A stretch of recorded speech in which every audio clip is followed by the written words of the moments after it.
Yeah, Shalisa. There we go.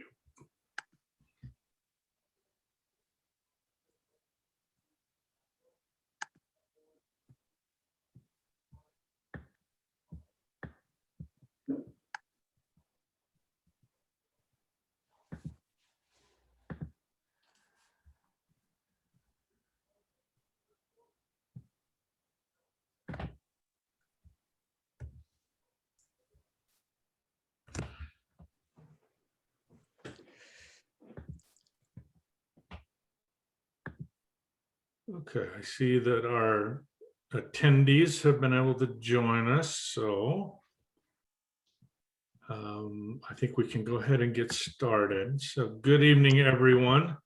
My name is Glenn Morris, and I have the honor of serving as chair of the Santa Barbara County Citizens Independent Redistricting Committee.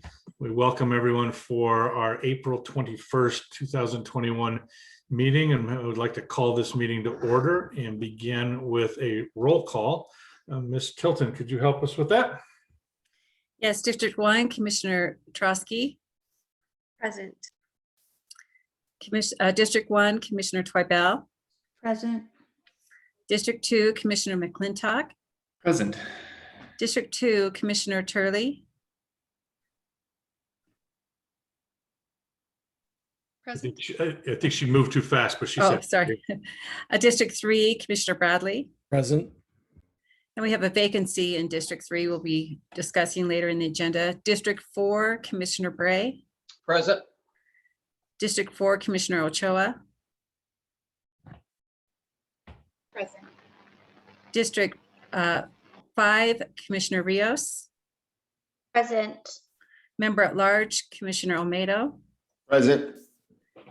And District 5, Chair Morris. Present. Very good. Unless there is objection, we are going to make a change to our agenda this evening and move item number 8, our training on the Federal Voting Rights Act, up to, we'll do that immediately after the approval of the minutes. So it will become our new item number 5. If there's no objection, we'll proceed with that change in the agenda. Let me just acknowledge on the disclosure of ex parte communications that we are using an online tool for commissioners to record and report on those communications, and would direct the public to that form, which resides on the district, the commission's website on the county's or commission's web page on the county's website. Is there anybody, are there any commissioners that have anything they'd like to add to that at this point this evening? I'm going to add just one. I had an email conversation, and let me make sure I get the name correct, with Mr. Tom Widrow, who represents the Santa Barbara County Taxpayers Association. He was asking for some clarification on the process related to item what is listed on the agenda as item number 5, the vacancy, and I just directed him to this evening's meeting. So that's all I think we have on that. So let's go ahead and take general public comment. Again, we'll take public comment related to individual agenda items in course. This would be the opportunity for folks in the public to make comments about items that are not necessarily on the agenda. Ms. Tilton, would you like to explain how that works and guide us through any comments that people want to make? Yes, tonight's meeting is remote, virtual only through the Zoom webinar information identified on the public agenda.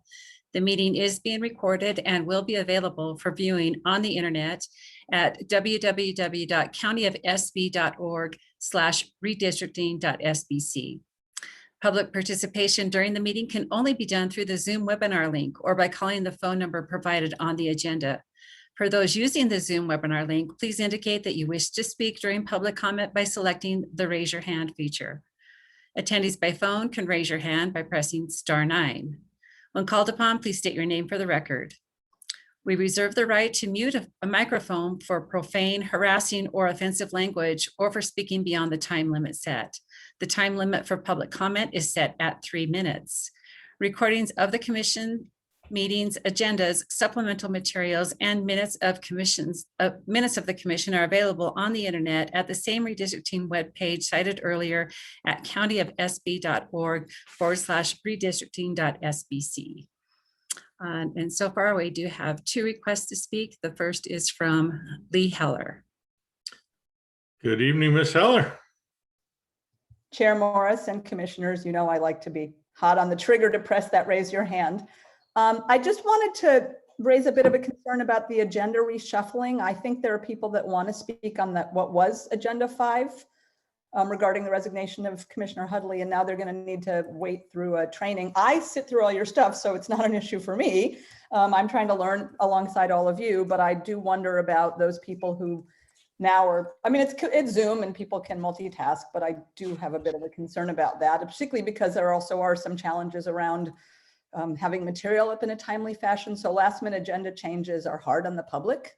And it may be that you have somebody here tonight for the training and it's their convenience that you want to consult, but I just wanted to draw that to your attention. Thank you. Thank you. The next speaker is Gail Teton Landis, followed by Lata Murty. Good evening, Chair Morris and commissioners. Good evening, Ms. Teton Landis. I noticed that the letter of resignation from James Chris Hudley was dated April 9th. I'm not sure when it was posted, but I would request that letters or other materials be posted as the Brown Act suggests without the delay, so the public has time to prepare for public comment. Obviously, I don't know if that is difficult for staff, and leave this to your new counselors and all of you to address. Thank you. Thank you. The next speaker is Lata Murty, followed by Lindsay Baker. Good evening, Dr. Murty. Good evening, commissioners. I wanted to briefly speak to the public comment I submitted in writing. Although if I understood correctly, you will be addressing that as part of tonight's meeting agenda, the suggested outreach form. Is that correct? If that's correct, then I won't make any more comment. I just appreciate further attention to the suggested outreach list and form and how to access both. Yeah, Dr. Murty, as I understand it, what we're going to touch on this evening is really more marketing materials and not necessarily what you commented on. So please go ahead now. Okay, thank you very much, Chair Morris. Yes, I would like to ask that perhaps even during this meeting, but certainly in future meetings, that there be greater attention paid to the suggested outreach list and form on the website in terms of how to access it, how to fill it out, that it's open to any member of the public.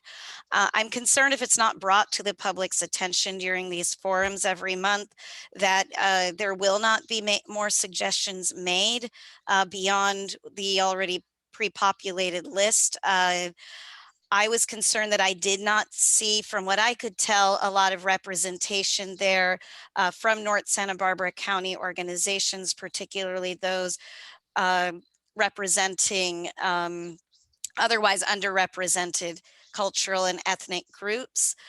Perhaps if the forms were made more accessible and more attention were drawn to them during meetings, and there was also an option to do it in Spanish, that would bring about more suggestions.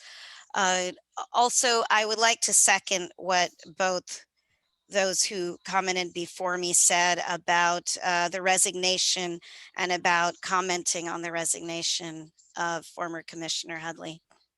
Thank you very much. The next speaker is Lindsay Baker.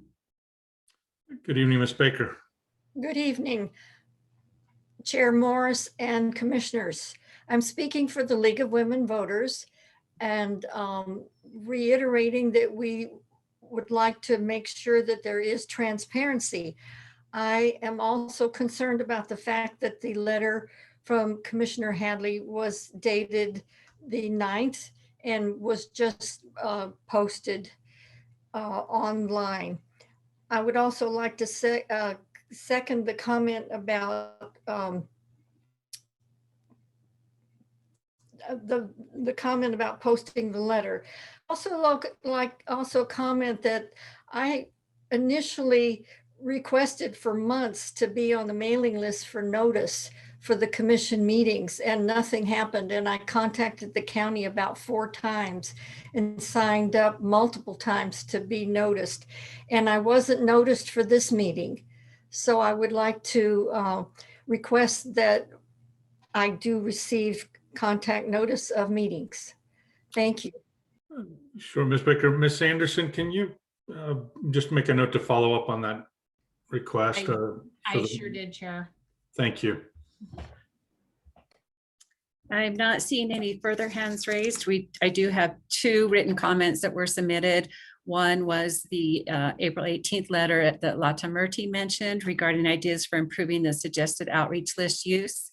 And then one received on April 21st from Joe Pierre, representing the Santa Barbara Democratic Party, regarding filling the Hudley vacancy. Thank you. And just as a matter of record, I would just acknowledge again the email that I referenced earlier, and in addition, a late receipt of a letter by email from Mr. Charles Bell, both related to the vacancy that we'll be addressing later this evening. Those communications will be posted in due course and become part of the record, but because they were received after the posting was completed for this meeting, I wanted to just acknowledge that they had been received. So we'll put that into the record for the moment. Mr. Johnson. Chairman Morris, just for the record, because it's been raised by a couple of public commenters, I did want to clarify that the reason the Hudley letter is listed separately on the website for tonight's items is that it was posted by itself when it first came in. I don't know the exact date when it was posted, but it was posted as soon as we could get it up on the website. So I do want to clarify that it was not held for tonight's meeting. It was posted as soon as we and county staff could get it up. So. Thank you. Okay. Let me see where. Okay. If there's no other general comments, we will move to item number 4 on the agenda, which is the approval of the minutes for the April 7th meeting. Are there any corrections to be made, or do I have a motion to accept those minutes? Commissioner Bradley, I noticed you raise your hand, and who's my second here? Second that. Commissioner Trotsky, thank you. Ms. Tilton, could we do a quick roll call?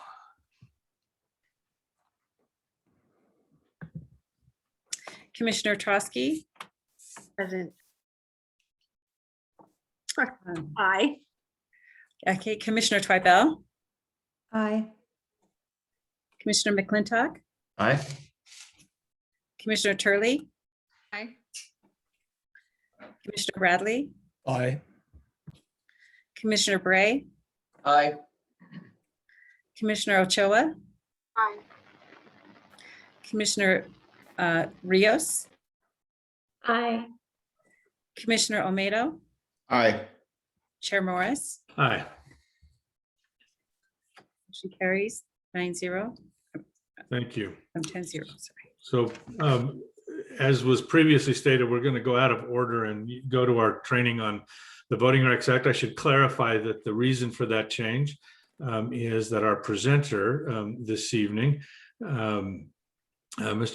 Becker, is joining us from the East Coast, and in deference to the fact that it's well into the evening for him, and we want to respect that. We are going to try to let him go first in order that he can jump off the meeting when the presentation is completed.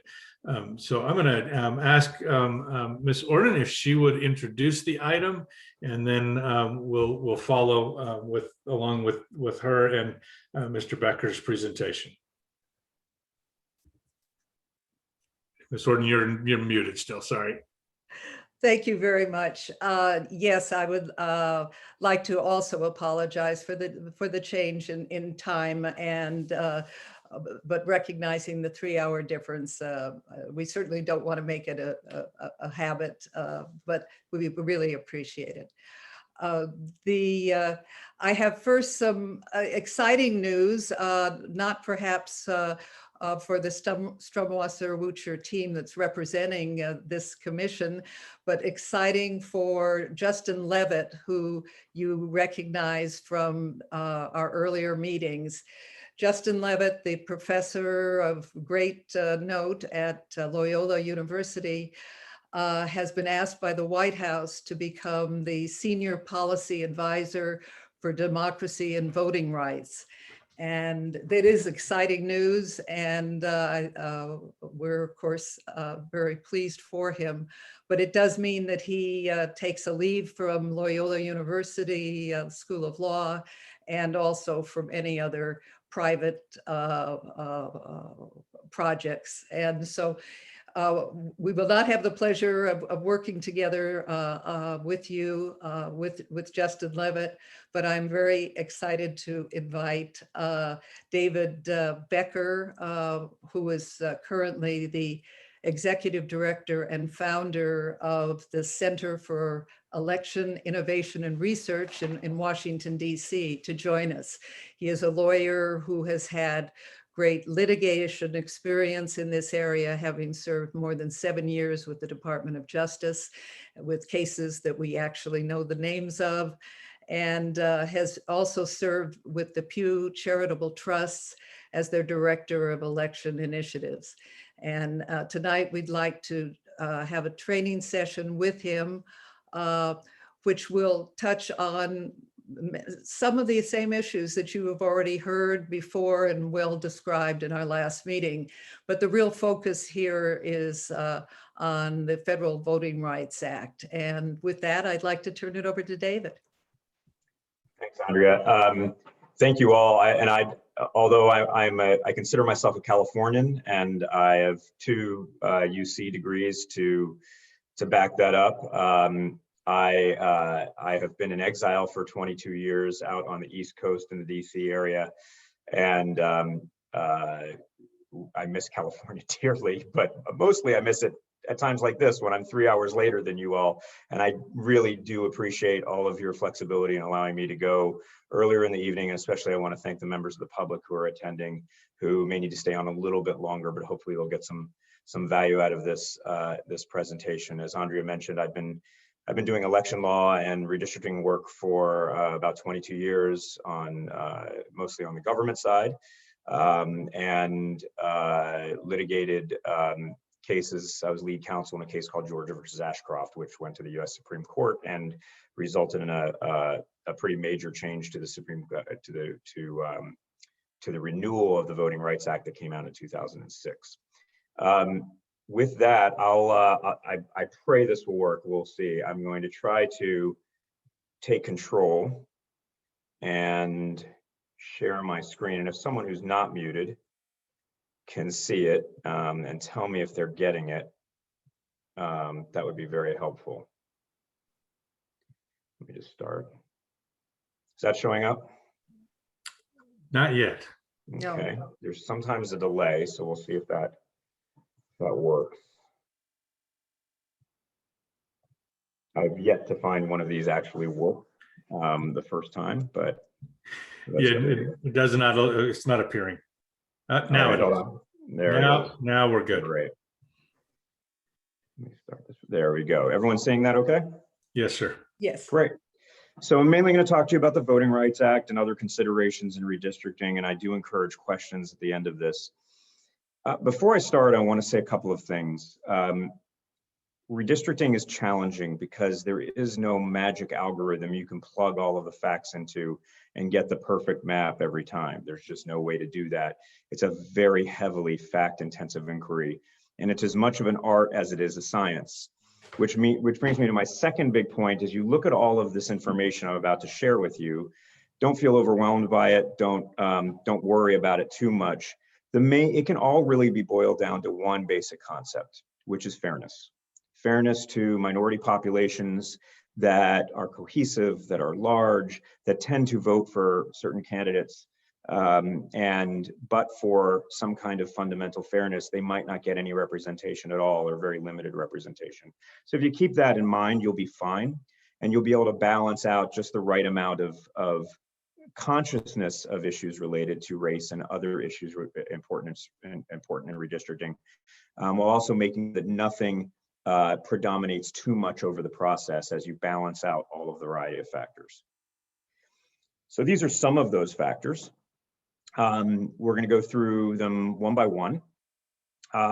First and foremost is the reason we're doing this every 10 years, which is equal population, which is once we get the census data, we're able to divide up the districts to reflect the population changes that have happened over the last 10 years. I'll go through each of these one by one, don't worry, but we're going to start, as I mentioned, with equal population.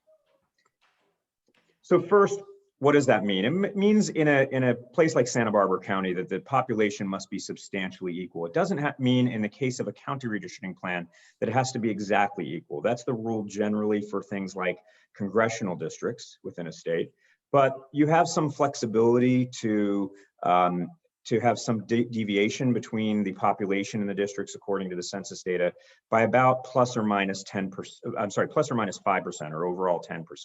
And what that means, here's a fictional jurisdiction with 10,000 people, an average district size would be 1,000. And then the population in these districts as outlined here looks like it's all pretty close, but when you get down to it, you can see one district is minus 6% from the average and another is plus 5%, which means the total deviation is 11%. And when that happens, you have the problem where you no longer enjoy the rebuttable presumption of equal population. As long as it's within a plus or minus 5% range, you enjoy a rebuttable presumption that you have satisfied the equal population requirements. Now, if you do end up with a plan that has a slightly higher deviation than 10% overall between the least populated and most populated district, that doesn't mean it's illegal. It just means that you need to present evidence that demonstrates why you did that and why it may more accurately reflect population characteristics than what the census showed. And that might be particularly relevant this year as we've got concerns about the delays in the census data and possible undercounts that may have resulted from things like the pandemic and how the census operated in the last several years. Now, whether that pans out or not, we're going to actually have to see what the data shows, but you may have some ability to do that. But 10% is what we call a safe harbor. So as I mentioned, this is the data that comes from the census. We understand this data will be coming from the census perhaps as early as August, but almost certainly by September. As you all know, this is later than ever before. And that puts tremendous strain on the line drawers to get the lines drawn, to take in public comment, to do outreach, to take in all of the considerations that need to be done in time for candidate qualifying in 2022. So something we're going to have to be aware of, but we don't have the data yet, and we should, and we may be able to get some other data that can fill in some of the gaps in the meantime. So I want to say something in particular with regard to students, because obviously the county has a significant student population. The census data will be helpful here, but you are allowed to review other data like student population data, other data that might indicate where people live, where people are residing, where people are, for lack of a better term, putting their heads at night. Where do they consider themselves to be residents? And students' populations are always challenging because many students, if not the vast majority of students, actually have more than one place where they could legally consider themselves to be residents. They could consider themselves to be residents at their university or college. They could consider themselves to be residents at their family home, et cetera. So that could be some issue here, and we'll need to kind of navigate that. But I do also want to state that data would be exactly the kind of data that I mentioned before that could rebut the presumption that that there was a problem with equal population if you had really strong data on student populations and the number of students that consider themselves residents of the county. And if the census data doesn't seem to reflect that accurately, that would be exactly the kind of evidence you could use to demonstrate, to kind of beat back any challenge to the equal population concerns. Incarceration is also something that's going to be somewhat new this year in how it's considered, and that in general, people who are incarcerated for purposes of allocating them to the population will be allocated to the place of their last residence. And that data should be done by the state once they get the data from the US Census. So that should be helpful. We're not, so we're dependent, regardless of whether, one of the problems that came up is Census has traditionally allocated prisoners to where they are imprisoned. And in that case, it can artificially inflate an area with a prison in terms of total population when those people are very likely not to be voting in the area. So that's something that is going to be corrected this year in California. Okay, let's talk about this. This is another, probably one of the biggest issues, is race and ethnicity. And this is obviously going to be an issue in Santa Barbara, which has, I looked at the census estimates, the most recent ones, and it appears that there is just a shade under 50% total population for the Hispanic population. So there's clearly a large Hispanic population that would need to be considered here. Other minority populations appear to be much smaller and most likely may not raise large Voting Rights Act concerns. We can't exclude that as a possibility. So we're going to need to look at the data and see where it naturally takes us. Now, this is where we get into racial fairness, and I think these maps or these diagrams are really helpful. What we would see in places that we're trying to dilute the votes of minority voters was that, for instance, take a place where there's roughly 40 or 45% minority voters, and if those voters tended to vote against what the white majority, the candidates the white majority voted for, the white majority could effectively draw districts that excluded them entirely from any representation, especially if whites were cohesive to continually vote against minority candidates. And that's called cracking. And that's the diagram on the left. What you see here is there's 36 dots here, and 16 of them represent minority voters, and that's 44%. And yet, if the map were drawn with districts as shown on the left, those minority voters would form a minority in every single district. And if there was what we call racially polarized voting, which we'll talk a little bit in a second, they would effectively have no representation, although they form almost half of the population in a jurisdiction. That is a classic problem under the Voting Rights Act, and the Voting Rights Act directly addresses that. The other possibility that we have seen used in the past is a process called packing. And here you see a district was created with almost entirely minority voters, and that also minimizes their impact by packing the vast majority into one district and excluding them from possibilities of electing candidates of their choice in any of the other remaining districts, allowing them to have a maximum 25% representation in a 4-district plan. That is something, these are classic things that courts will watch for and will be struck down very clearly under all of the Voting Rights Act jurisprudence that exists. Now, these are pretty clear examples. Most plans are much more difficult, and depending on the populations, for instance, if you have 40% minority populations, well, let me say instead, if you have a 45% minority populations in a district and you have 5 districts, do you draw 2 districts, 1 district, 3 districts that have minority, where minorities might be able to elect candidates of choice, assuming all of the other factors are in place? And that is a very fact-intensive inquiry. There is no requirement of proportionality. It really depends on how large, how cohesive, where minority voters tend to reside. And those are all, again, we have to look at the data to see where those facts take us. Very importantly, even if the motive is not to dilute minority voting strength, these kinds of plans are still illegal. It's not just intent. Intent is illegal, but also if the result of such a plan is to dilute minority voting strength, that is illegal. And as it's noted here, it doesn't matter whether the lines are pretty. We're going to talk about that a little bit because I know we've all seen pictures of districts in various contexts. And pictures of a district without the context of the geography and the population in that area really don't tell us much. So I think we have to keep that in mind. So this gets to the main rules of the Voting Rights Act. I mentioned this before. The first question we ask, are there sizable, concentrated minority communities? And do they have distinct electoral preferences? If minority communities don't all tend to vote for the same kinds of candidates. And by the way, these candidates don't necessarily need to be members of the same community. Minority communities could be cohesive around candidates that don't look like them, but they might be their candidates of choice. This is really one of the keys. This is not necessarily about descriptive representation. It is about listening to the minority voters and determining who their candidates of choice are on a regular basis. Now, in most cases, they tend to be people in their own community. That is absolutely true, but that's not always the case. So it's something we will want to look at. We'll look at issues about whether underrepresented minorities face discrimination.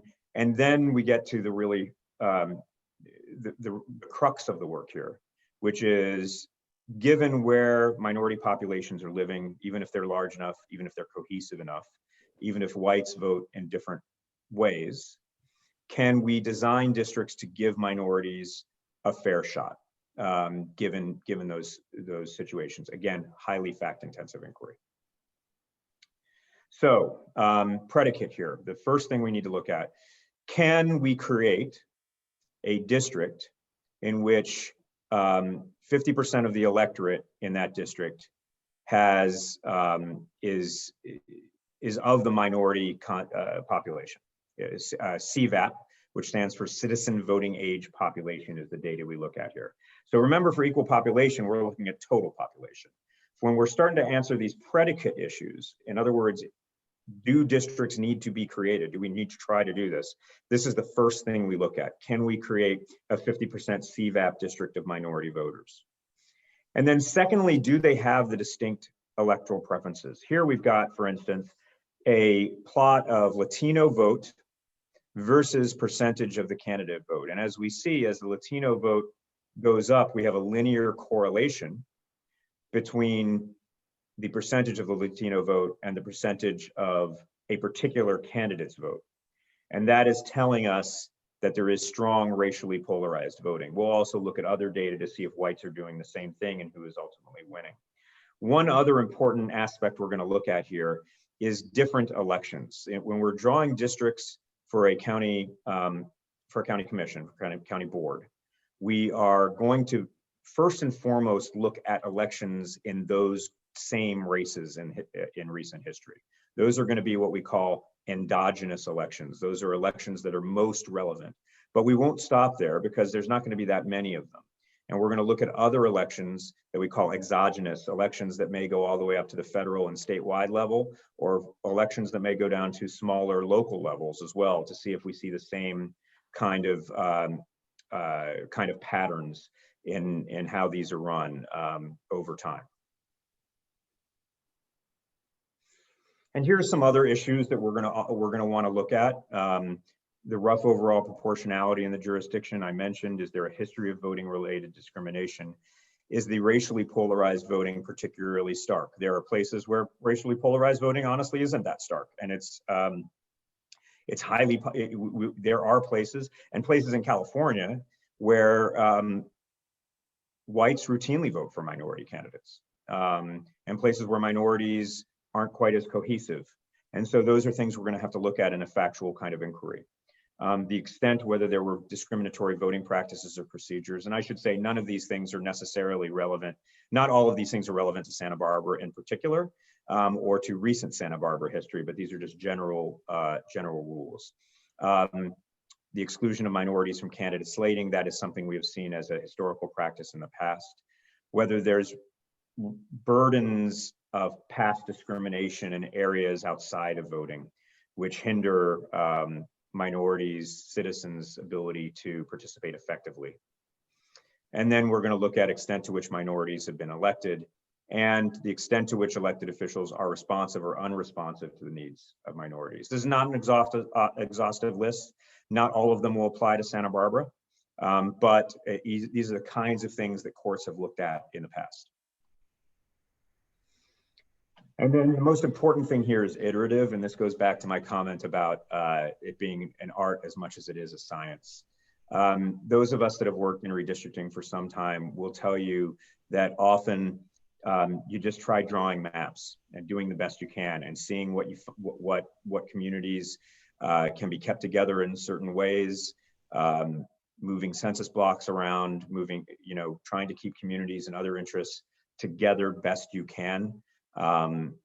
Oftentimes equal population comes into this just as much as any of the other considerations. And so you're just going to have to keep doing this over and over and over again for a period of time.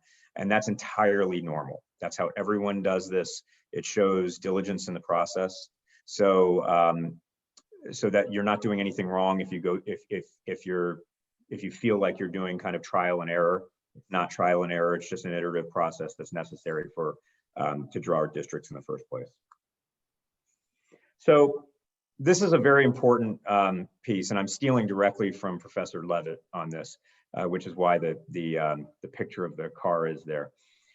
While the Voting Rights Act and the Constitution require line drawers to be race conscious, the Supreme Court also has stated in a line of cases from the early 1990s that started with a case called Shaw versus Reno, that while you have to be race conscious, you can't allow race to predominate over all other traditional redistricting criteria. And I think the way to think about this, and I love Justin's analogy, is think of it as driving a car. It's okay if you're driving a car and you're balancing driving the car while looking at the speedometer, while being attentive to your foot on the gas pedal, to changing the radio station occasionally, to grabbing a sip of coffee from the cup holder.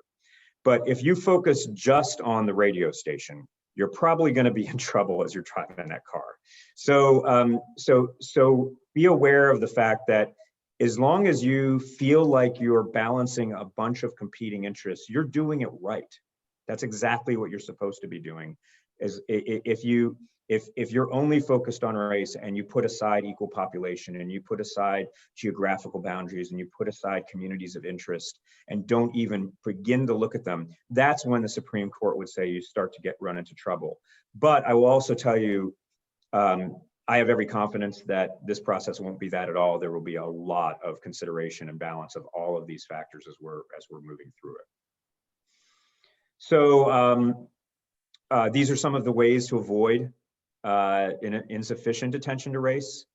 Looking at that 50% citizen voting age population for minority groups, this was put separately or together, and it's certainly, if it turns out that different minority groups, African Americans and Hispanics, for instance, are voting cohesively together as a coalition, then they need to be considered together. And we'll look at that as we look at all of the data.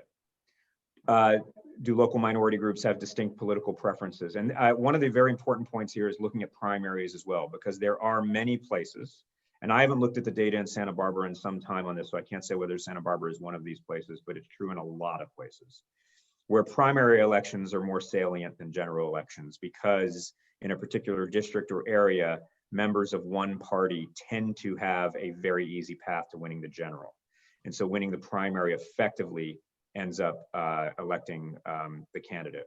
Is there a history of discrimination? Do minority groups have a meaningful opportunity in a roughly proportional number of districts? It does not have to be proportional. And what would it take for them to have meaningful opportunities to elect candidates of choice? We talk about these majority minority districts a lot, and I've mentioned the 50% threshold quite a bit, but that's really a threshold to establish whether you need to draw some districts or try to draw some opportunity districts for candidates.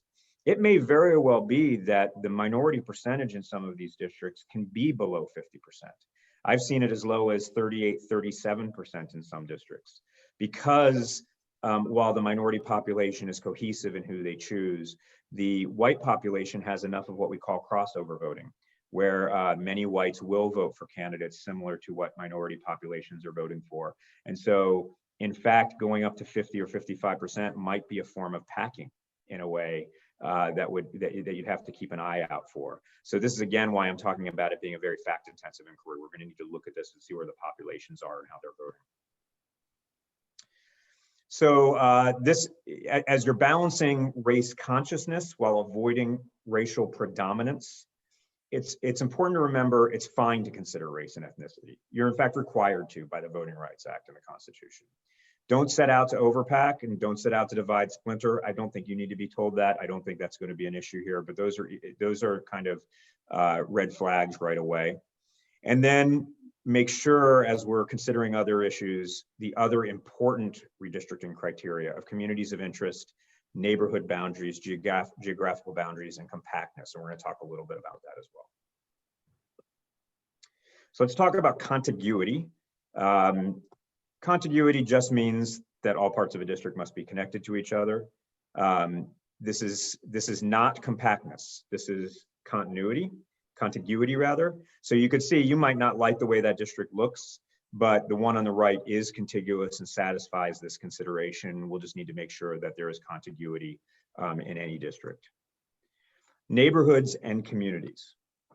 So minimizing, just being aware, and you will all be the expert on this more than certainly I will be, but where neighborhoods that are kind of communities of interest are together, trying your best to keep them together.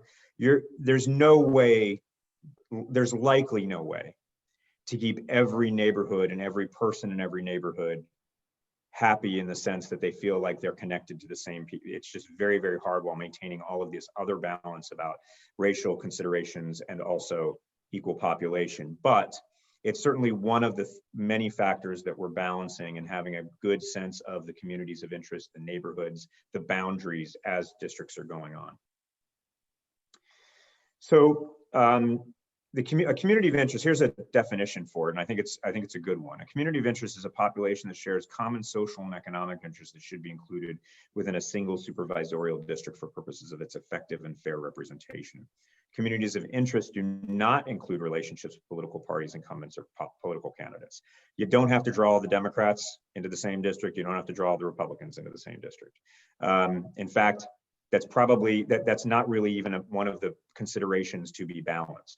But for instance, it may very well be that there are areas of Santa Barbara County that have unique economic qualities, unique neighborhood qualities, areas that relate to particular businesses, areas that relate to student communities. Those are all things that are not only legitimate to consider, but absolutely should be considered as you draw the districts. So city or census designated places, this is pretty easy. This is boundaries, boundaries of cities, for instance, within the county, other census designated areas, doing your best to keep them together if possible, but it's also very, very common that it is not entirely possible. And so you do your best because you're balancing a lot of considerations. Just because you have to split a particular city, if you've minimized that, you will have done a very, very good job of taking into account this factor. Identifiable bounds, that's very easy. I mean, rivers, oceans, things like that. Let's talk a little bit about compactness. Compactness is often misunderstood. It doesn't mean you need to create perfect square or circular districts that where every point is basically equidistant from the center. And so don't think of it in terms of abstract shapes. That's not what California law says. That's not what federal law says. That's not how districts are drawn or even can be drawn. It'd be almost impossible to do that. It means, so here, these are also some other considerations that people have had. These are various academic papers and other ways of measuring it. The perimeter length, the diameter of the circumscribing circle. Don't worry about any of these. I put these up here just to say these are things you don't need to worry about it. That's not part of California law. It's not really even part of federal law. It really means don't bypass nearby populations. It may be that you have a district that is, that just if you drew this outline, looked weird. It was thin in the middle and fat on the ends, for instance. But when you look at the populations, you see what it's doing is it's keeping populations together. It's trying not to bypass those populations. And that's entirely normal. It's why a lot of the district plans that you might have seen, if you just saw kind of a shadow of the district and said, wow, that looks really weird, But if you saw it overlaid on a map with population, you would say, oh, now I understand why they drew it that way. So for instance, this might have bypassed populations, but it also might not have. It depends. We need to look and see exactly where these populations are and how they're voting. Finally, partisan favoritism. We mentioned this briefly before. Don't draw the districts trying to favor a political party or disfavor a political party. And that's the state law, that's Santa Barbara law. And also under the Santa Barbara ordinance, don't consider the residence of any candidate. Districts, as you're drawing districts in general, when we're talking about fairness and we're talking about the Voting Rights Act, we have to remember that districts are drawn for the voters who reside in them, not for political parties or not for the candidates that represent those districts or communities. So if a district would best represent those voters, but might result in an incumbent having a residency issue in that district, that should not be considered in this case. You know, it's so generally we're thinking about the voters and the voters first. So I think the key point in this slide I want to make sure you all understand is strict constraints make everything else harder, which is why we avoid saying there's a strict constraint here. We are going to do 0 population deviation. We are going to absolutely keep these 3 or 5 cities together before you start looking at the data and the lines. It's really hard to do all that without looking at the data, and it is okay to go through the iterative process. It's okay to do your best to maintain reasonably equal population, to think about compensating for known census problems, being aware that you're probably going to need some record to document why you're doing that. But this is going to be one of those years where that very well might be the case. Providing equitable opportunities for minority voting power, preserving neighborhoods, communities, and cities, and then adjusting the shapes. Again, the shapes are really the last consideration. You want to avoid shapes. If you followed all of the other considerations and the shape as a shadow looks strange, you're probably okay. If your shape as a shadow looks strange and you want to go back and look at the other considerations and you find out maybe you bypassed something or didn't give enough weight to something, that's something to look for in that iterative process. So when we talk about these shapes, this is one of the things I find the slide very useful, to look at some of the districts that might look odd or might look good in various situations. And many of them have been upheld. Especially one of the ones I'll point out is the one on the bottom right, which is a district in Chicago, a Hispanic Opportunity District. And you can see it gets very thin around the left part and it gets kind of fatter on the right part. And that really reflects more the geography of Chicago and where the populations are residing, and that has been upheld. So you can't know, for instance, the one second from the right on the top looks like it's real compact, but you have no idea whether it is or not without knowing where the populations are and what other considerations were in place. So don't get too wrapped up in what's on the 2-dimensional map, as long as you're taking into account all of the factors that we mentioned. So again, this kind of reiterates these things. Is there a history of discrimination? Do minority groups have proportional opportunity? What's the appropriate minority concentration that gives a reliable, practical opportunity to elect? Again, I will stress this doesn't have to be 50%. This could be less. It could be more in some cases too. There are places where you have to draw a 60% district because of a variety of factors. And there are places, as I mentioned, where you could draw a 35, 37, 38% district and still minorities could elect a candidate of choice. And then the other factors, communities of interest, boundaries, compactness. Finally, start early with the data. That's harder this year because we're not going to have the census data as early as possible, but it's possible we could get data from the voter registration database, from the University of California, from perhaps other places that might be able to help get us started, although the census data is going to be the most relevant, although not necessarily dispositive entirely on the equal population considerations.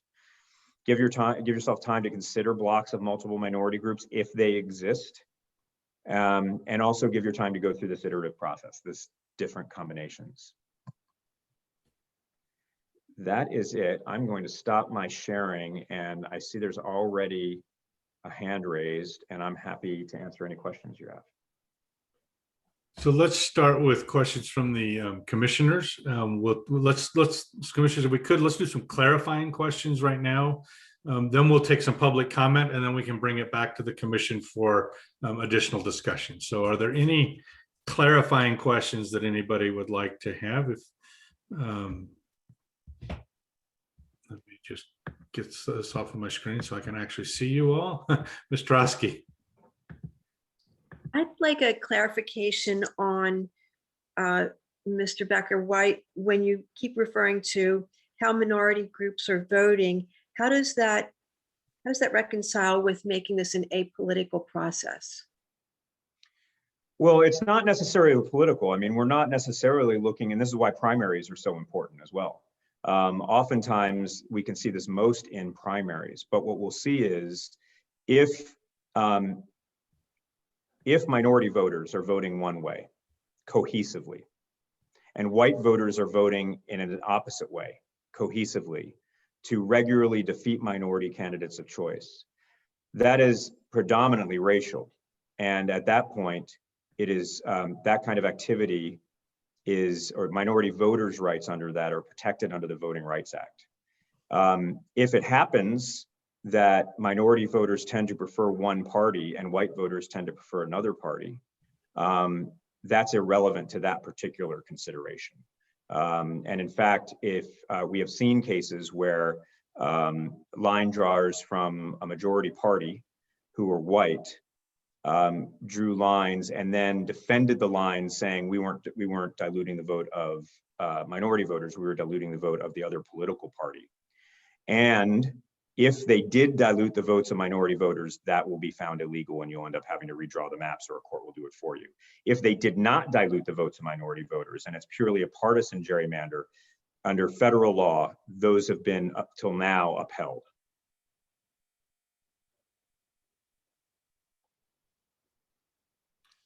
Mr. Bradley. Thanks, Dr. Becker. Appreciate your presentation tonight. My first question has to do with whether and how minorities should be weighted by voter participation. So there's the absolute count, but if, let's say, they have a history of low voter turnout, is that a consideration that's taken into account? And also voting age. If you have a very high proportion of young under voting age population, how does that weight or compensate when we are trying to make sure that we are properly balancing various minorities and such?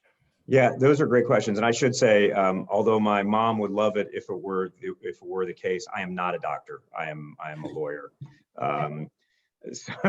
So you can call me David or you can call me Mr. Becker, whichever you like better.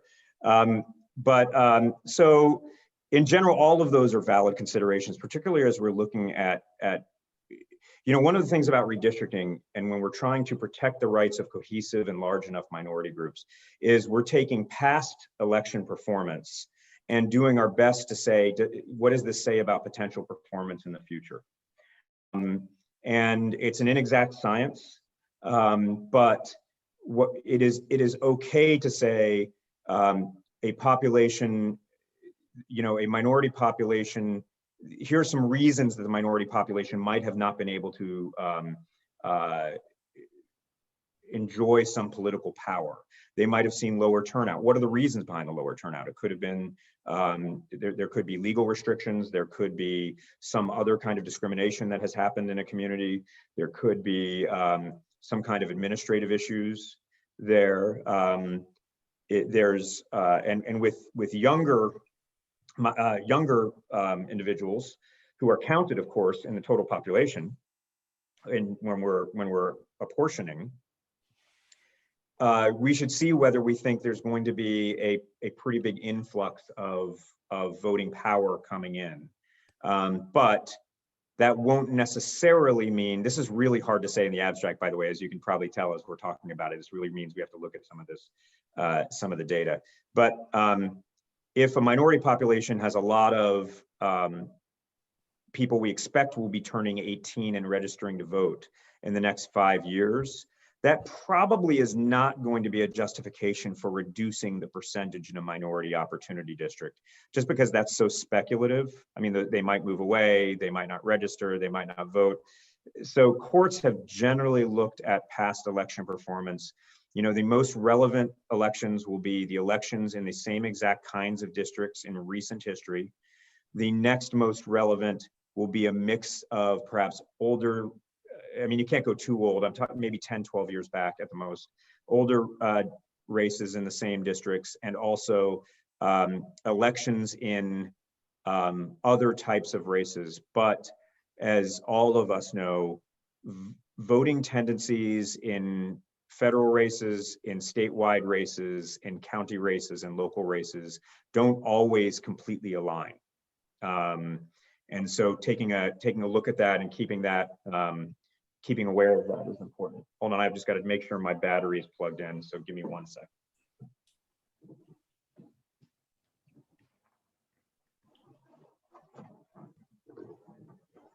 Okay, I think I'm okay there now. Anyone else?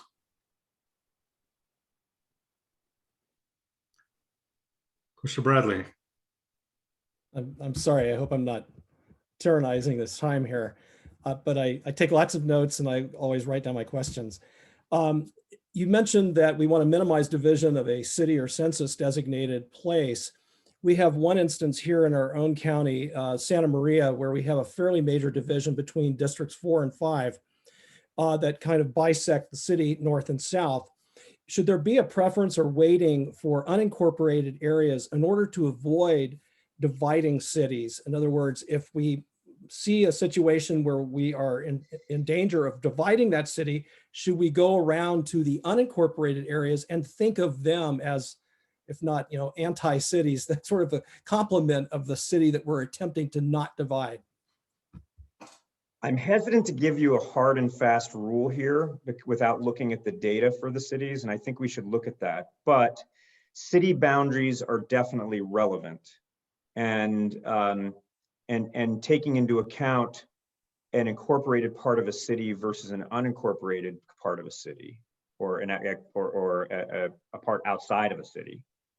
So David, let me follow up on that, because my suspicion is that with the new census numbers, certainly 1 and possibly 2 of our cities are going to have larger populations than a fifth of the county.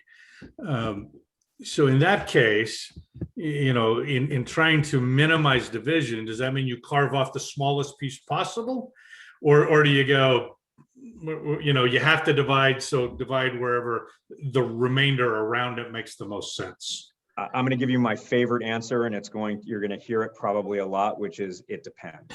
I mean, we got to see that. We got to see the data. Look, it is probably, this is totally in the abstract.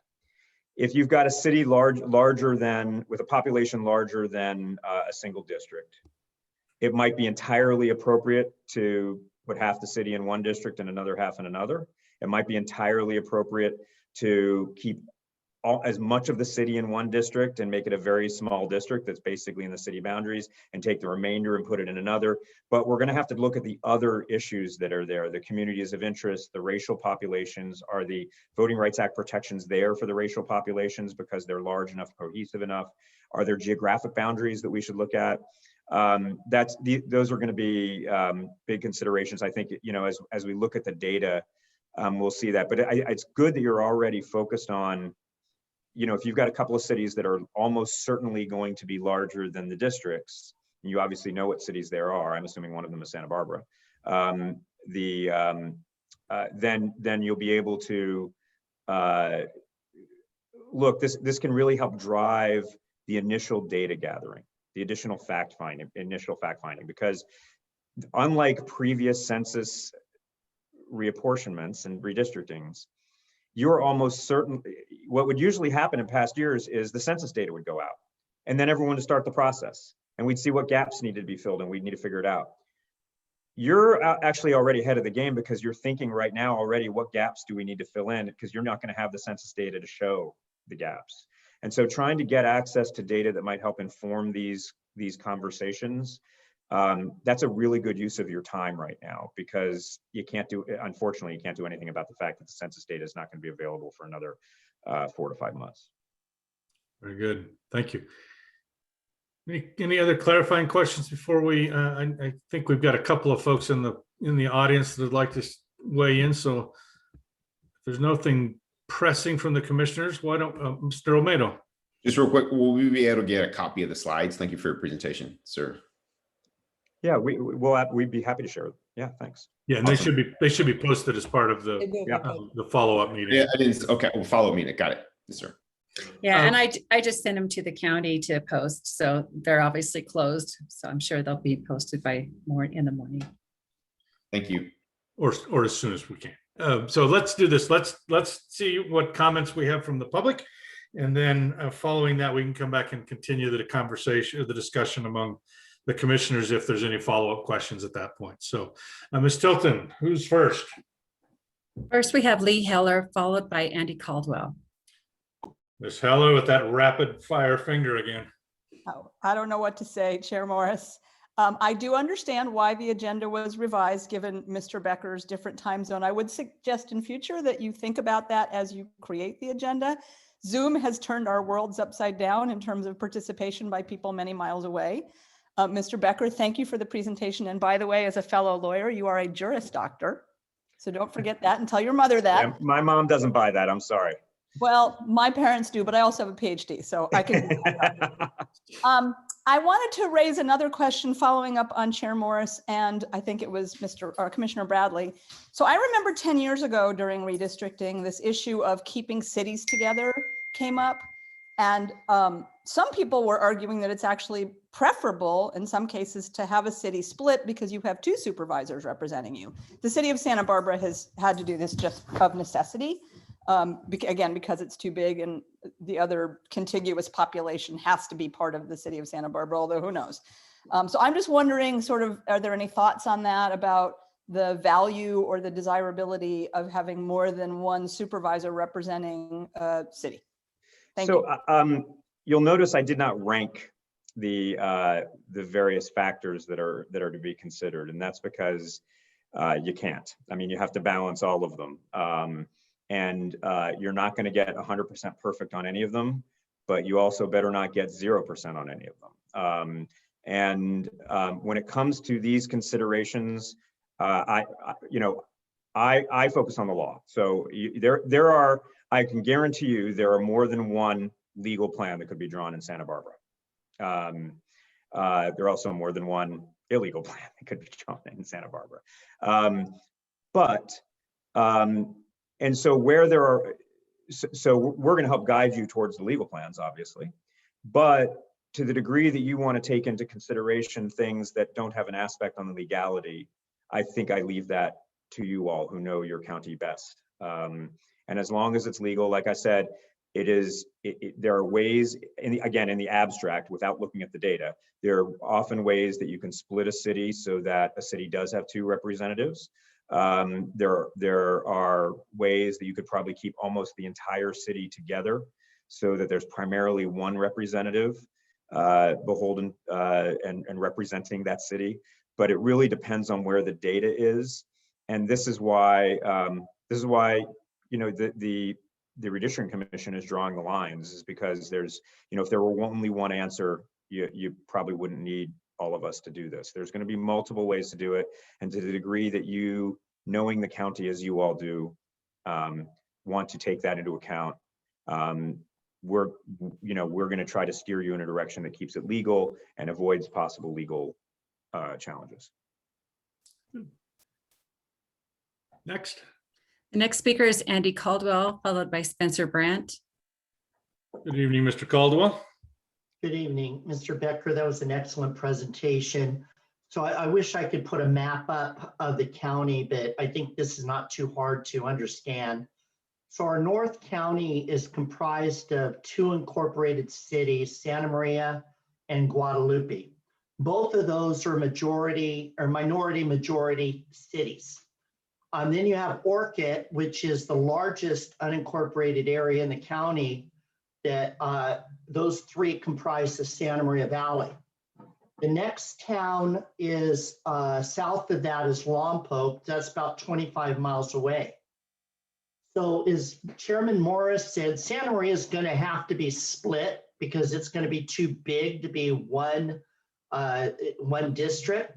So if you have to split it anyway, would you or could you split Santa Maria, rope, and then take part of Santa Maria, all of Guadalupe, and part of Lompoc to make two majority districts, even though you just bypassed Orchid, which is contiguous to the city of Santa Maria?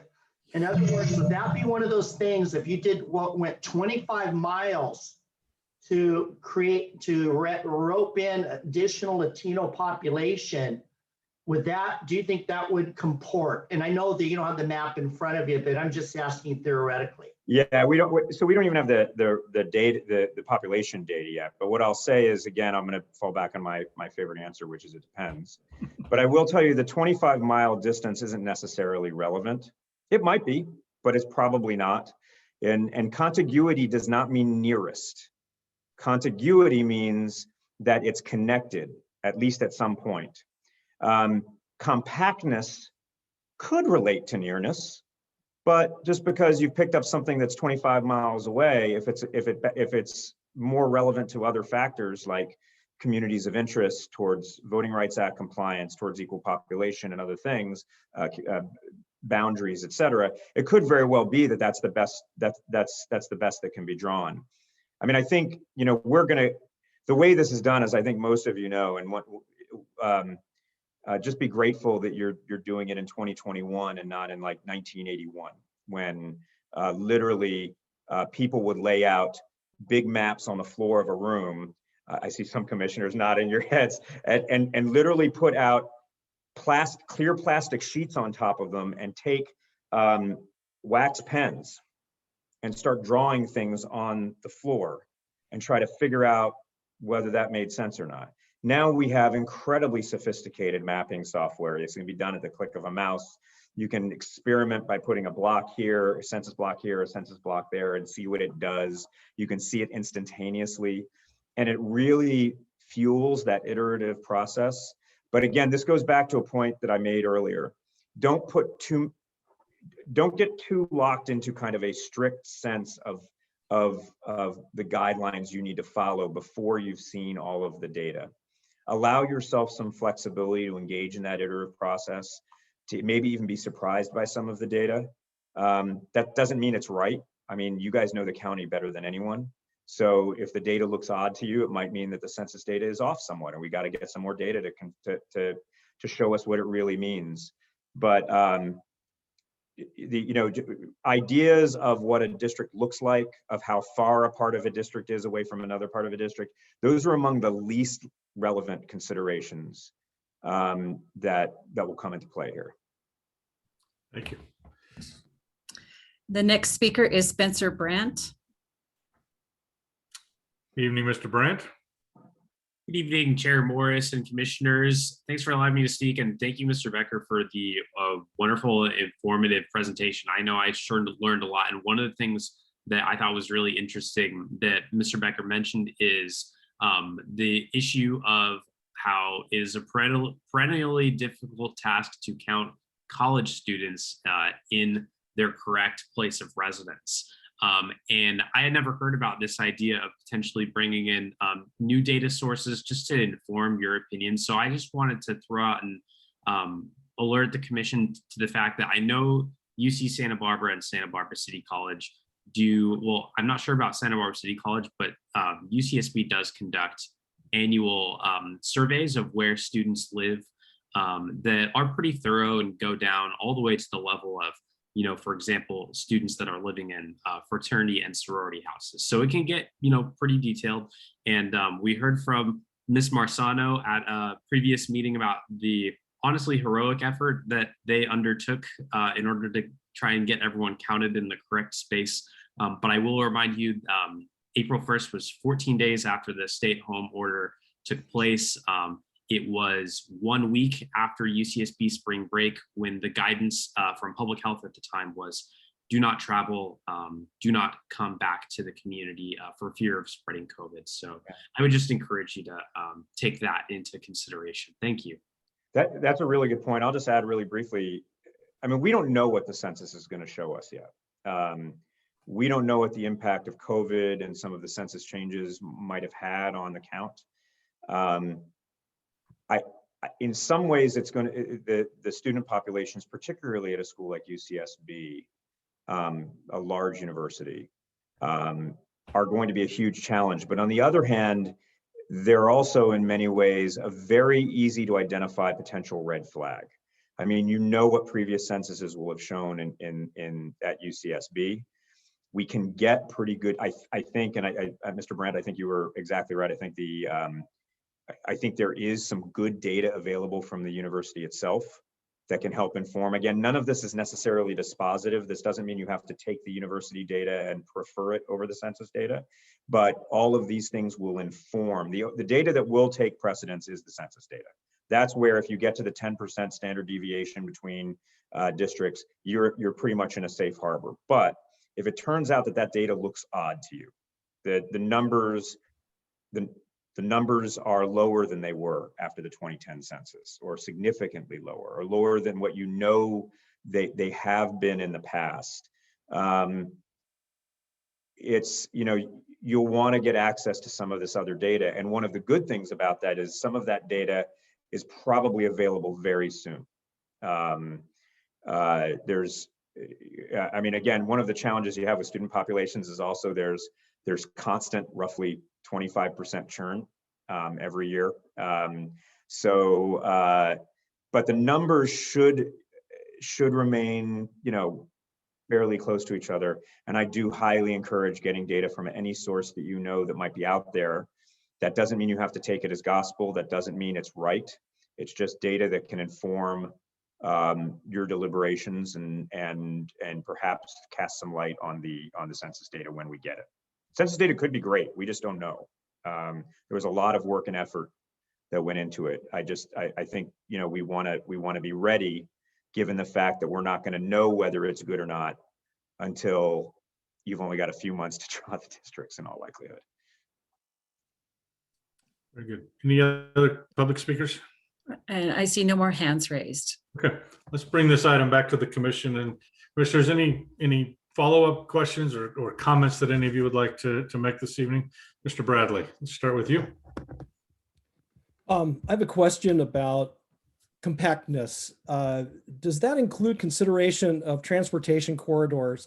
For example, would we, you know, if we think about compactness and neighborhood identity as an issue of time transiting from one part of an area to another, would we expect elongation along particularly busy freeways and surface streets where most people are going to transit? Would you expect to see that kind of elongation? Whereas, you know, the transverse streets might not be traveled so frequently. And is that a matter, that kind of transport time? And does that matter to compactness, or is that irrelevant? No, it's definitely not irrelevant. It could very well be highly relevant. It depends where population concentrations are as well, but you'll often see districts that are legal and upheld and that adequately balance all of these factors that move along a major transportation corridor. And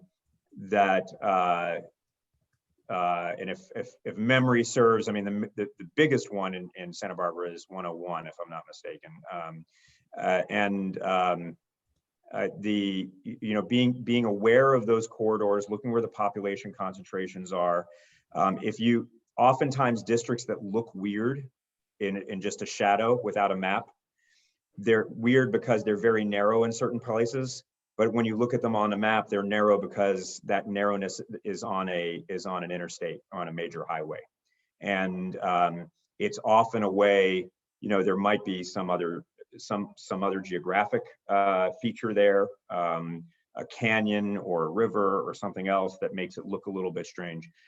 Those are all things that absolutely should be and could be taken into account, particularly as you balance out the other factors. And they're relevant for also contiguity and compactness. So if you've linked up over a major transportation corridor, you've satisfied the contiguity factor as well, even though it might be the narrowest part of the district when you just look at it in the abstract.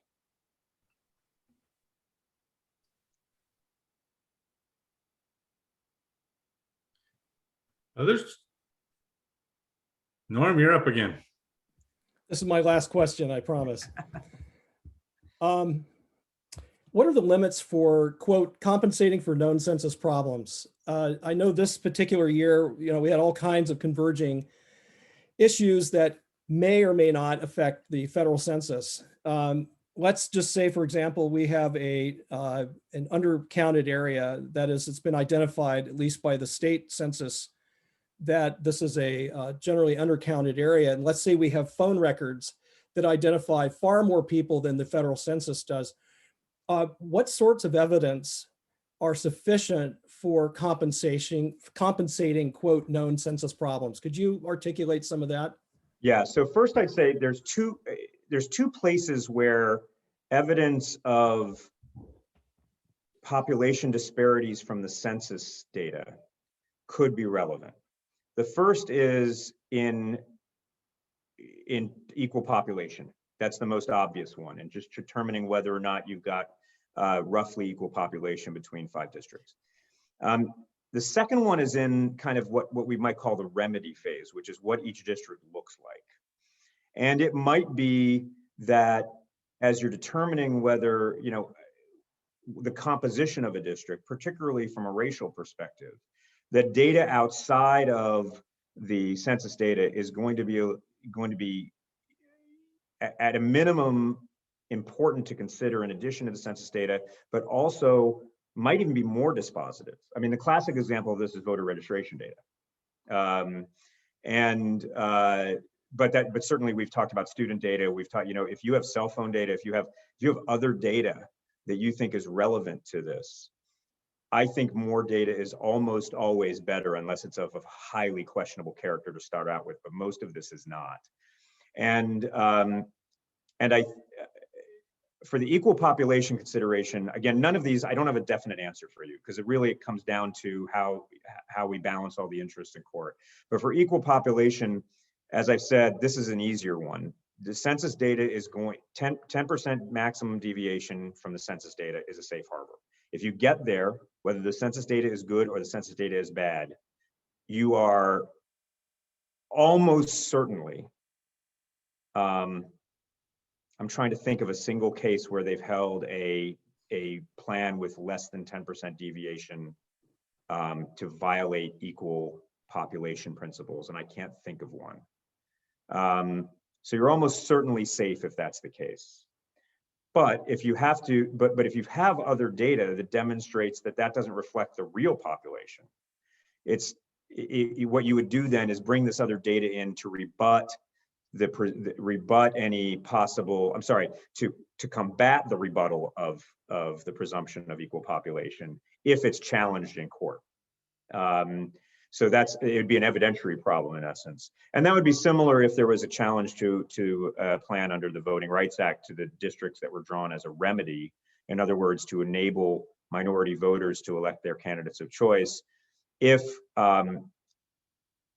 some plaintiff thought that either the data that you used created a district that had too great of a concentration of minorities or too little of a concentration of minorities, I guarantee you there will be other data that comes into that in an evidentiary context.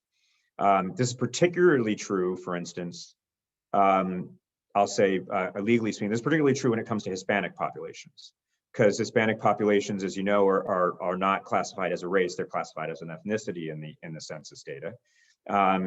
There are so there may be considerations there. I can tell you in California, especially, Los Angeles County, City of Santa Paula, San Gabriel Valley Water District. I worked on 2 of those 3 cases.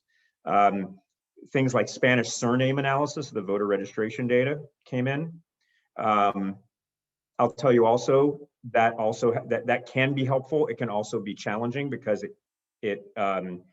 especially as we go, as we've seen higher rates of intermarriage, we see Anglos with Hispanic surnames, we see people who are Hispanic with Anglo surnames, and so it can be a little bit challenging at times. So these are all evidentiary issues. They're really good issues to think about. I'm glad you are, but we really need to see the data and see where it takes us. One of the things Santa Barbara has an advantage in, as opposed to some other places that I've worked, is for instance, you don't have 3 different minority groups with 25% population in the county. There are counties that have very significant minority populations that may be cohesive within themselves, but might not be cohesive with other minority populations, and even within minority populations might not be cohesive. There are some really interesting diverse dynamics going on, particularly in places like Los Angeles and Orange counties, for instance. Santa Barbara probably has that to a lesser degree, which is, I think, an advantage, and but something to keep an eye on, because obviously, to the degree minority populations are large enough, they're cohesive enough, you want to just be aware of them to be able to take them into account as you're drawing these lines.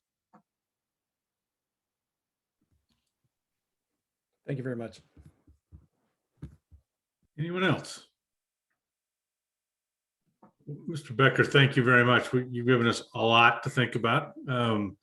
But I think tonight, at least for me, this has been helpful in starting to kind of frame, what are the questions that we need to ask as we begin our outreach efforts and start to engage more directly with the community around, their preferences, their communities of interest, and those kinds of things. So I appreciate the information this evening. My pleasure. Thanks for having me. I look forward to talking to you guys again soon. Hopefully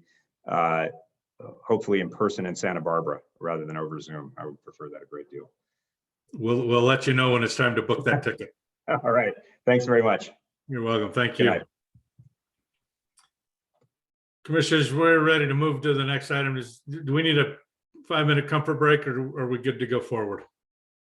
Thumbs up if you need a break. Not seeing enough thumbs, we're going to go. All right.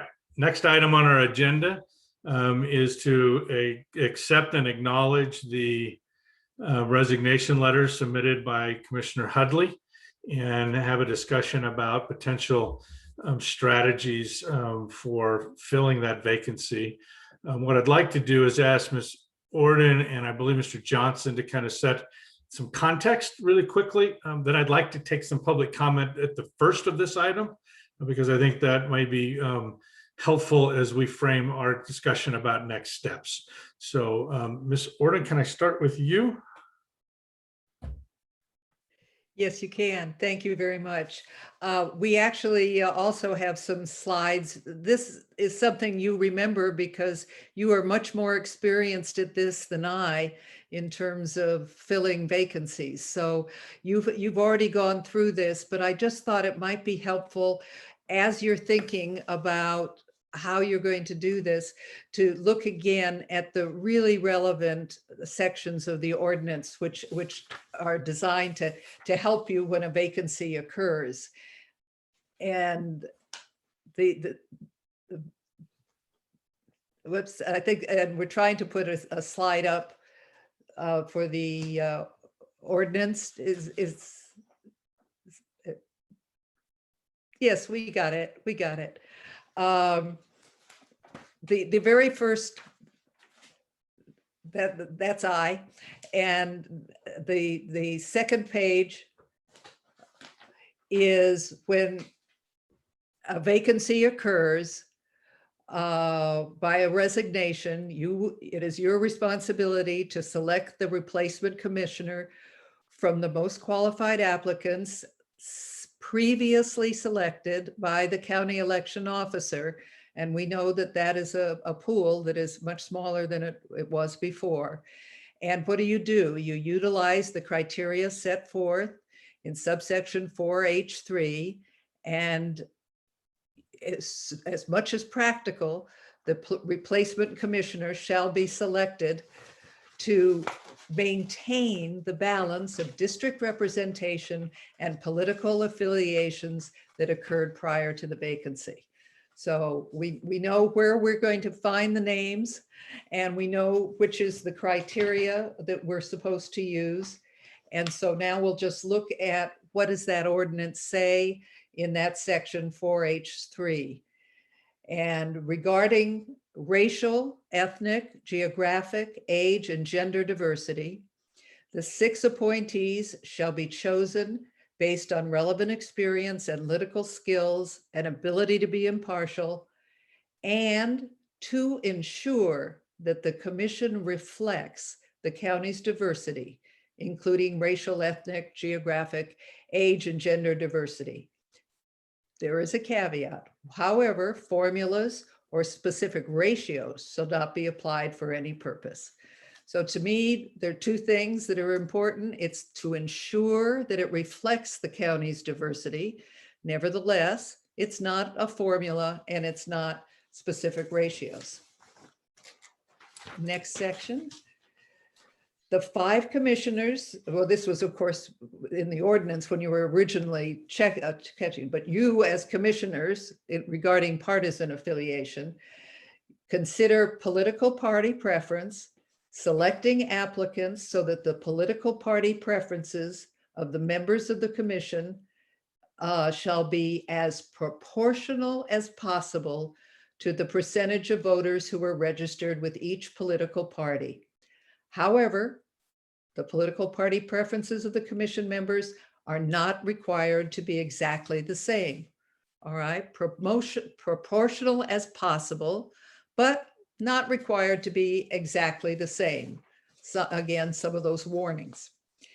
They continue though, and much more conversation on this issue, to make clear that voters registered without stating a party preference or registered shall be deemed to be unaffiliated members, and they should be appointed to the commission also in rough proportion to the percentage of the unaffiliated registered voters. And we were supposed to do this within 30 days. And looking at the date of the resignation, we should fill that vacancy by the time of the next meeting.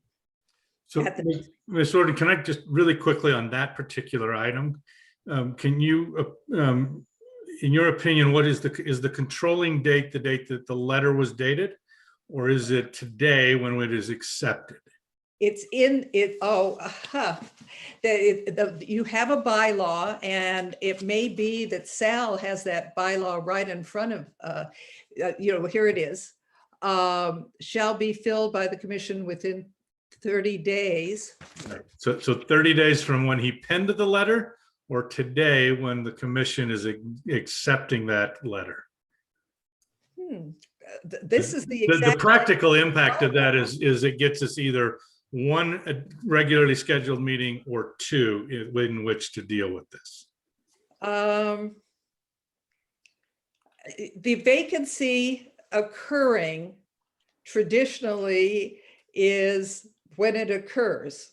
I mean, and it is, I think it's not, it's certainly not clear from the bylaw itself. And it shall be filled by the commission within 30 days. Certainly procedurally, it makes a lot of sense that it's not an official vacancy until you have so deemed it. The bylaw itself doesn't make it clear. It sounds as if it is when the vacancy occurs.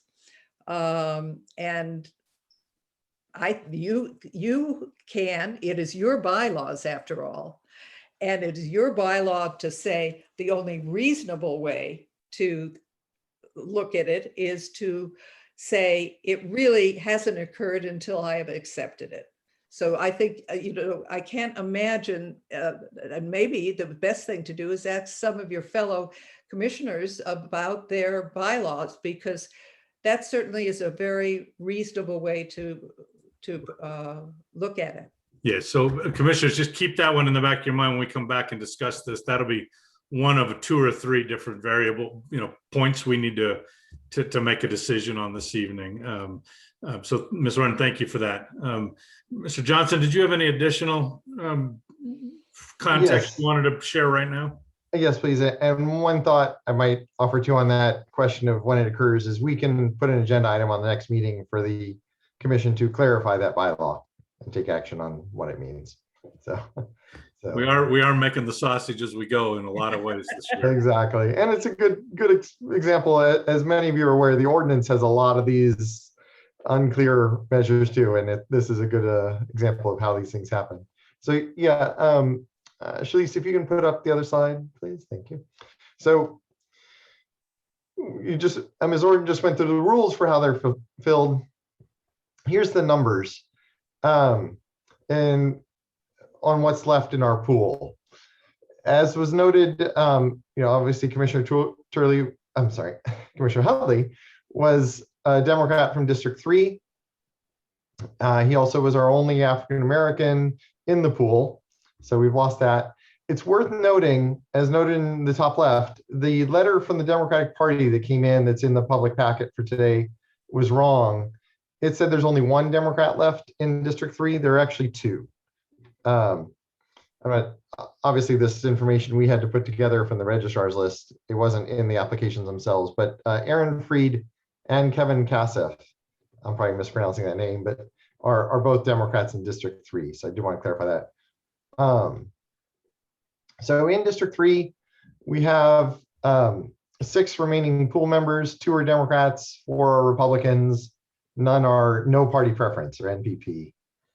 Among the Democrats, 1's a white male, 1 declined to state both gender and ethnicity.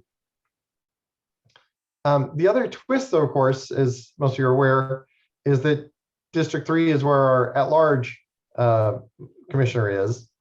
So the board does have the flexibility to fill this vacancy from a different district. Mr. Almeida would then become the District 3 representative, and the other person would be our new at-large representative. Doug, technical question there. Yeah. We fill the vacancy with Ben, Commissioner Almeida. Would that then restart the 30-day clock? That's a Ms. Orden, and we were discussing this earlier of does it take formal action to move Mr. Almeida from at-large to by district? It's unclear.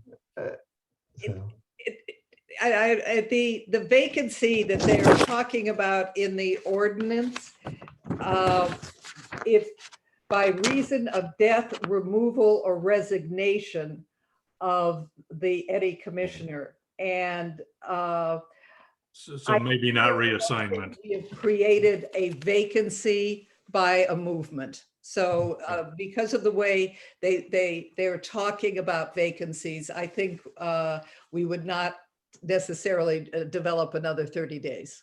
But I love the creative thinking. Exactly. Exactly. Yep. Yeah.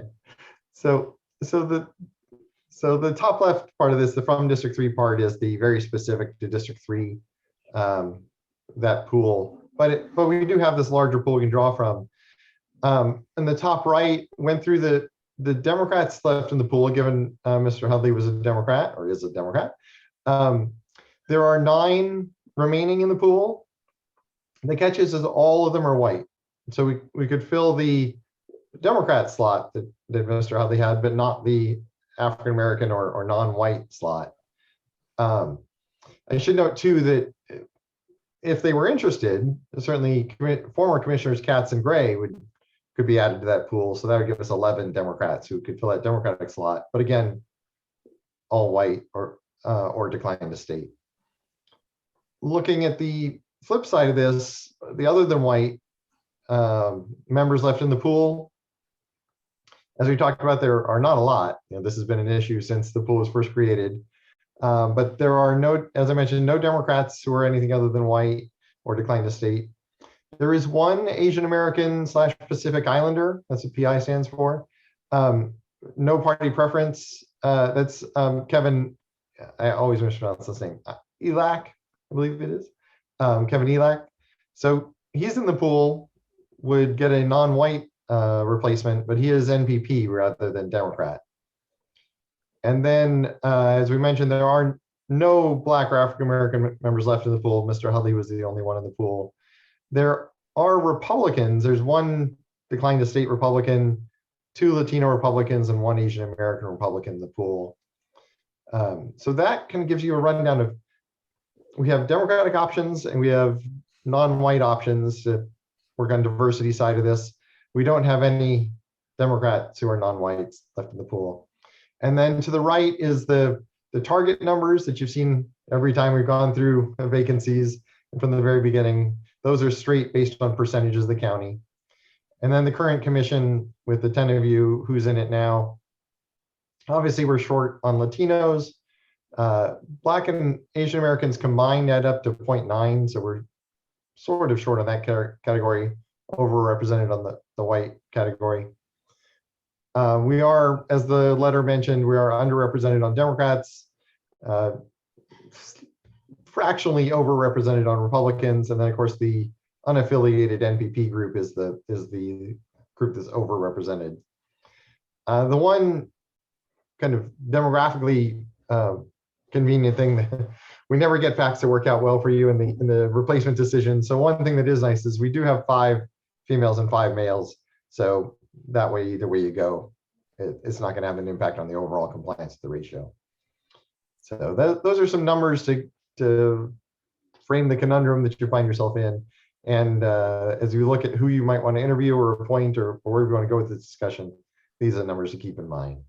So commissioners, I'd like to go and take some public comment before we weigh in, but as you're listening to that public comment, in my mind, as we determine our next steps, there are at least 3 questions. The first one for me would be, what is the pool? And that really is the determination about whether we ask Mr. Olmedo to represent the 3rd district and open up the at-large.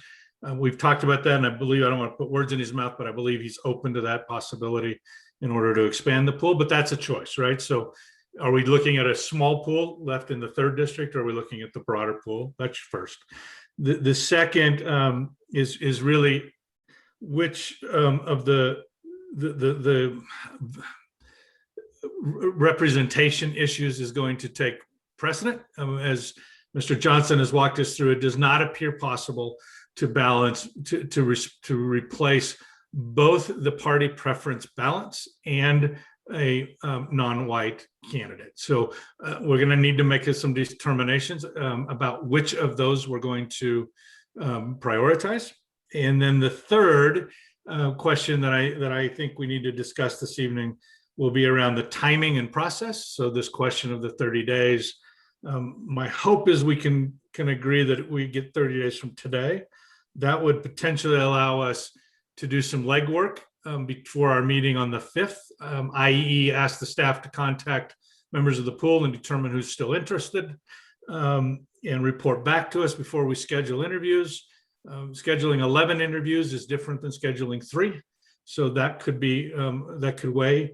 And then, we could actually do the interviews and make an appointment on the evening of the 19th, which to my way of thinking would hit the 30 days, but some of you may feel differently. So we can talk about that. So there are at least those 3 issues that I think we're going to want to address when we when I bring this back to the commission for discussion. So, but before we get there, while you're thinking about those, Ms. Tilton, I'm very confident we have folks in the audience who would like to speak with us now. Yes, first we have Joe Pierre, followed by Lee Heller. Good evening, Mr. Pierre.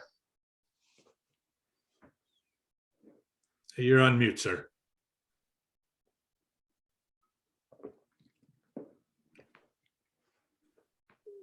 Mr. Pierre, can you unmute your microphone there? Oh, almost.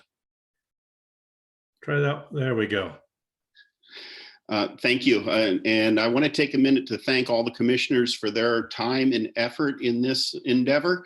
Having sat on a county commission before, I do know that it can be tireless and thankless work. And I do want to take a minute to thank you for your diligence in seeing this through.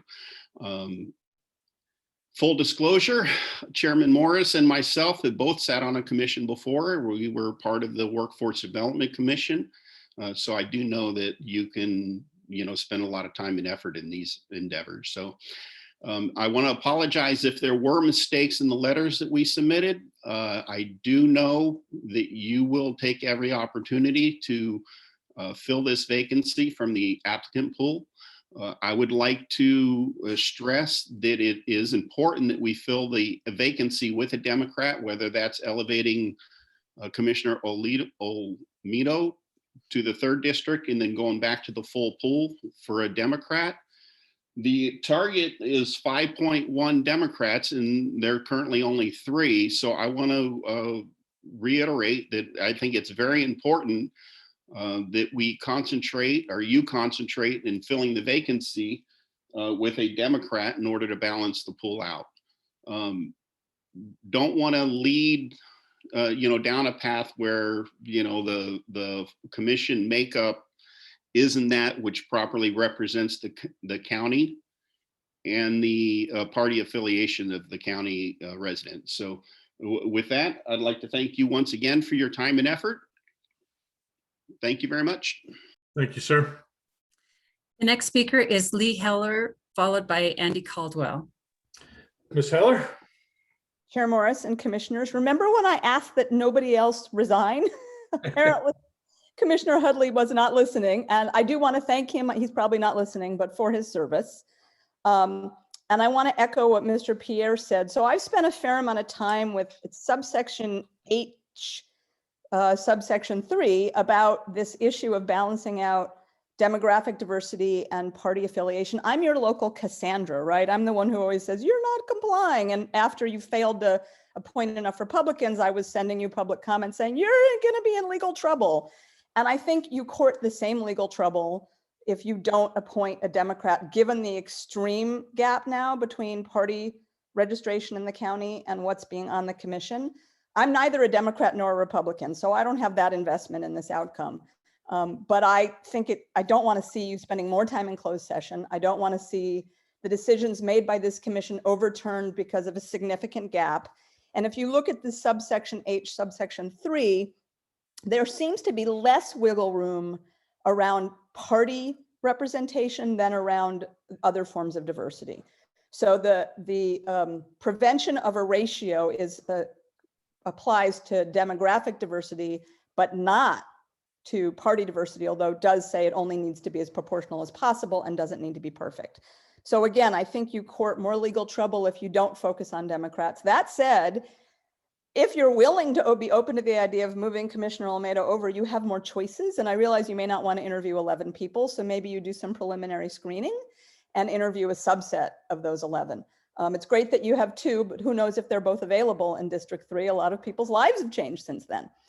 And finally, because you know I never like to take 3 minutes, if the bylaws can be interpreted so as Chair Morris has proposed, or maybe, and I don't remember what Commissioner Turley said, but it was something really smart, and you can date from today acceptance of the resignation, your 30-day clock, go for it, because it really takes the pressure off of you. And given that the census data is not in, what's the hurry? Thank you very much. Thank you. The next speaker is Andy Caldwell, followed by Spencer Brandt. Mr. Caldwell, welcome back. Thank you, Chair Morris. I'd like to remind, I'm not proud of this, but I'd like to remind the commission that we filed a complaint with the county because you were not following your earlier requirement to replace within, I think, 11 days or something like that. And we agreed that was ridiculously short, but to stretch it out to 40 days, I think would be a stretch based on the spirit of the law. I think that I don't like machinations i.e. let's move Almeida to 3rd district so then we can go find a pool elsewhere. I believe that's kind of stretching your options. I think what's staring you in the face is you are overbalanced on white people and you are seriously underrepresented on Latinos. Santa Barbara County is nearly a minority county now. And your target for Latinos is 5.1, and currently you have 3 people on your commission that are Latino.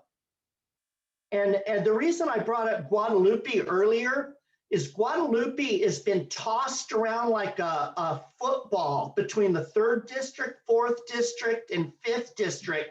Whoever needed the extra population, Guadalupe got assigned to that district.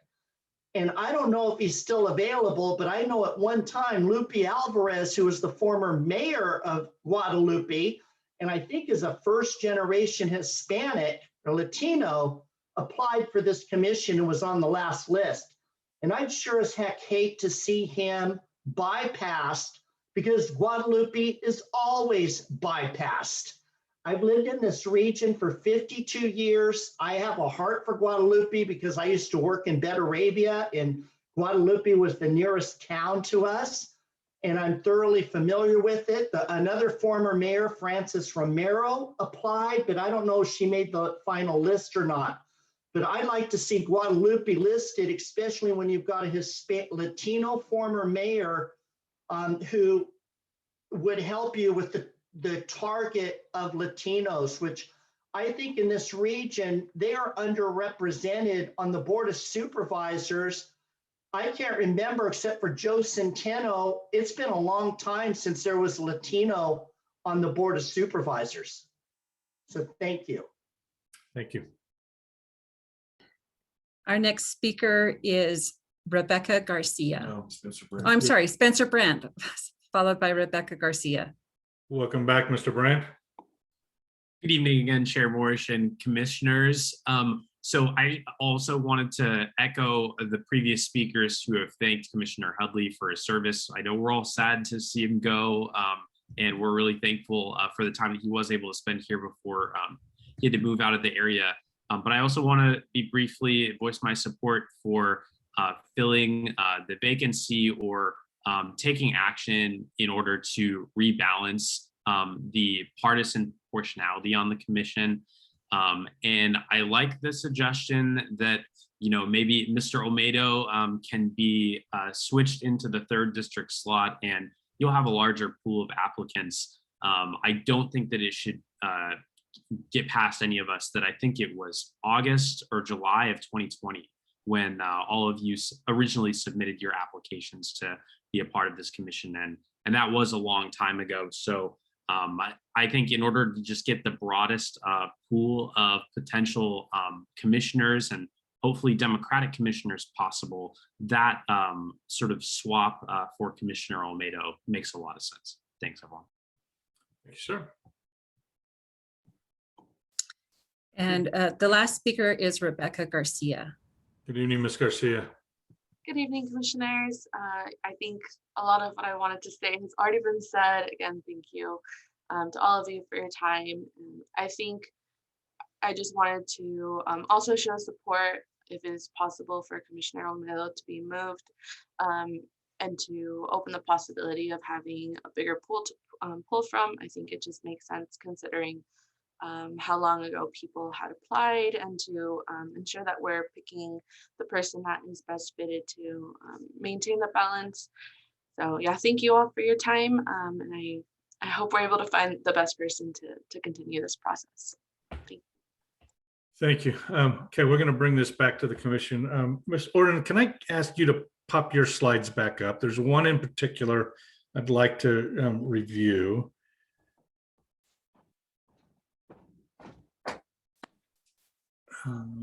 So if you could scroll through those, I don't remember which number it was. Back, if you'll go back one. So I want to focus on that last sentence because it seems to me that while in the appointment process, we had some room for interpretation about whether ethnicity or age or gender or political representation were, you know, higher priority or lesser.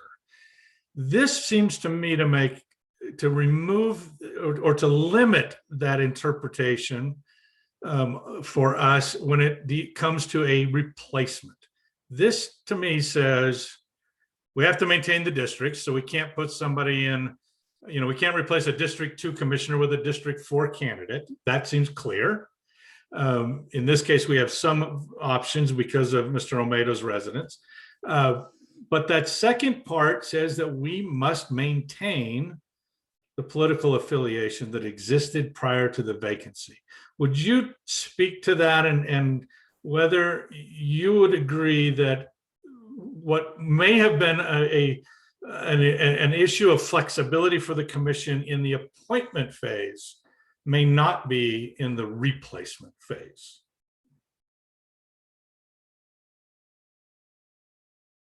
And I'm sorry, I can't read your lips. Did it. I just did it. All right. Looking to the vacancy, I don't think, since they talk about the criteria for H3, you do not look only to this provision. You still have to utilize criteria in subsection 4H3. Nevertheless, part of what you're saying is, gosh, they seem to be saying when there's a vacancy, one of the most important things, and we put it in this paragraph, is to the extent practical, the replacement shall be selected to maintain the balance of district representation and political affiliations.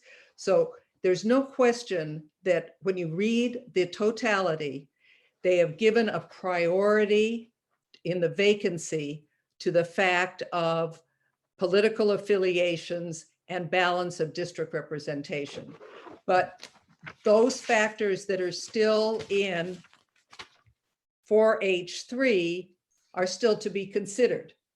Thank you. That helps, and I appreciate that clarification. And I will acknowledge that I'm not sure we followed that as closely as I was thinking about it this time in past replacements. So I recognize there's precedent that's been set as well. And so that's why I thought it would be helpful for you to kind of, you know, at least give us your best advice as to, you know, do we still kind of look at the totality, or should we be putting a thumb on the scale of one versus another? Again, there are two kinds of questions here. What is the very best reading that our collective minds can make? And what do we really think the ordinance wanted this commission to do?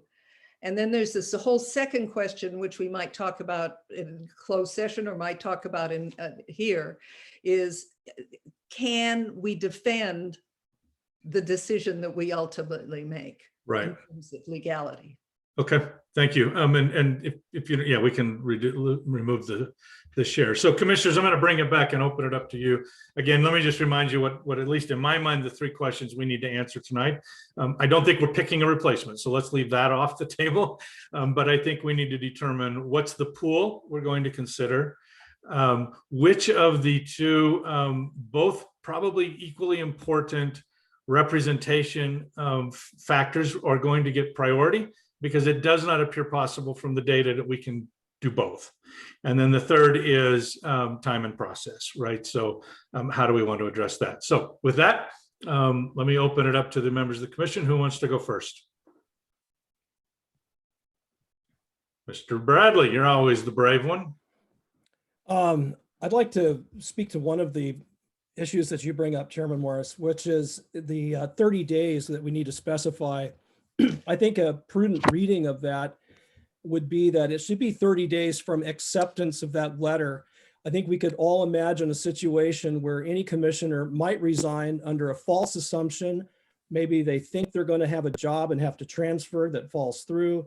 Maybe they bought property and they think somehow it disqualifies them. But until and unless legal counsel has reviewed that resignation and their stated reasons, and the commission has accepted it. I don't think we should begin the clock until that acceptance has taken place. Secondly, I think it's been very clear since we began that the citizens of Santa Barbara County will not tolerate a out of balance partisanship. We've been threatened with lawsuits. There's been a lot of time spent in public comment on how important it is that we maintain political balance. I think we should listen to the citizens who've spoken to us, and I think we ought to pursue the interview with our 2 available candidates in District 3 as a start on that process. Thank you. Who's next? Commissioner Olmedo. Thanks, Chair Morris. Yes, sir. I mean, I have no issues doing whatever is best for the commission and the county.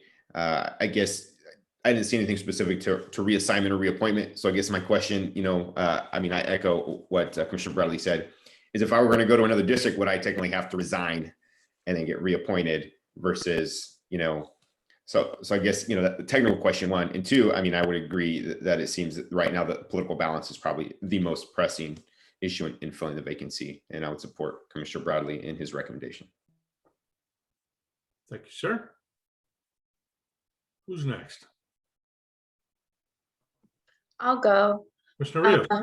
As one of 3 Latinx people on this commission, I really thought hard on this because I definitely do want to recognize, that representation does matter, and we should have folks that look like our communities. But I am split because echoing some of what our previous commissioners have said, I think our communities have made it a point that they want to balance between our political parties. And so I'm in this space of, I'm really 50-50 because I think both are very important. I want to acknowledge that. But I do want to listen to what our communities have been communicating to us during public comment in the last few months,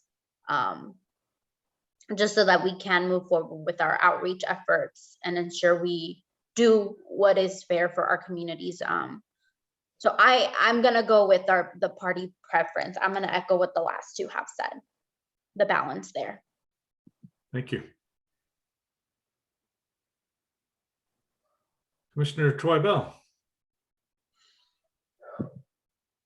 And I would just add that I really would like to see a larger pool to choose from. So I think it would be great if the Commissioner Olmedo moved to the 3rd district.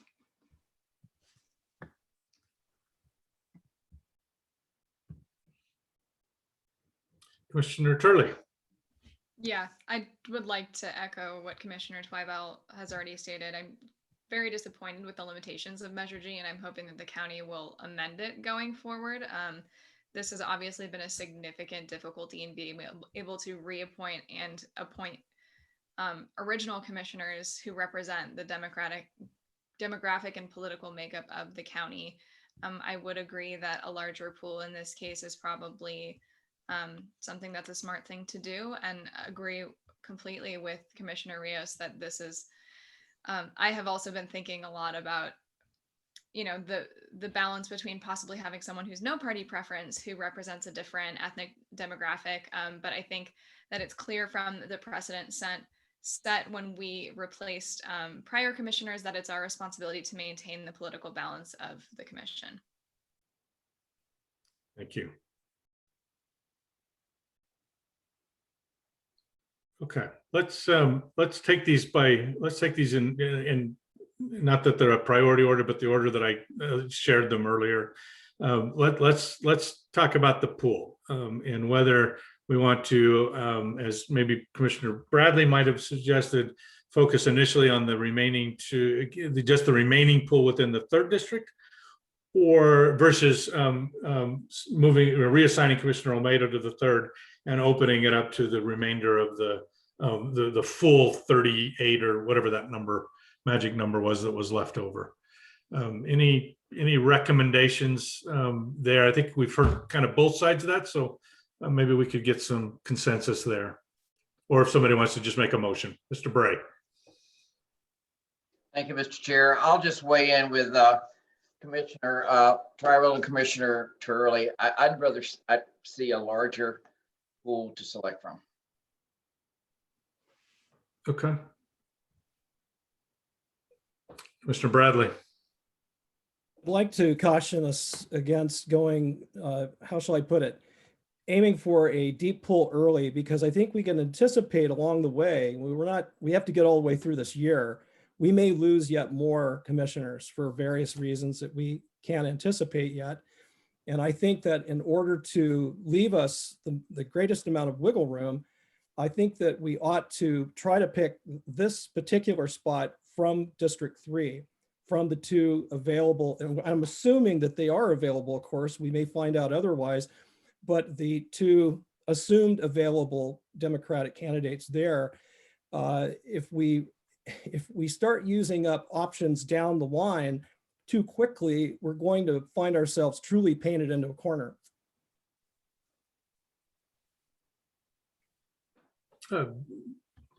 Excellent point.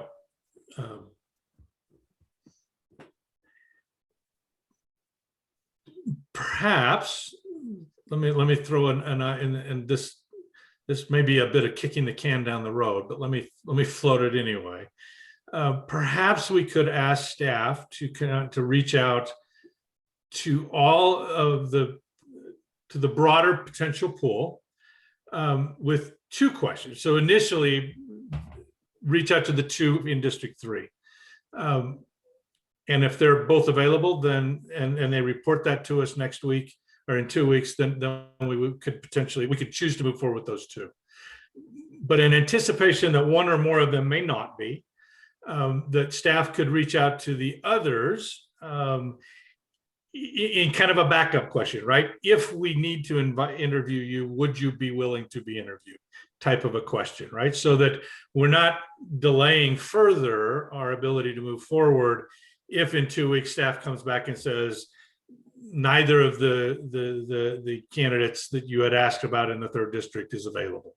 And that would then set us back, right? So having that backup group, if you will, pre-vetted might be useful.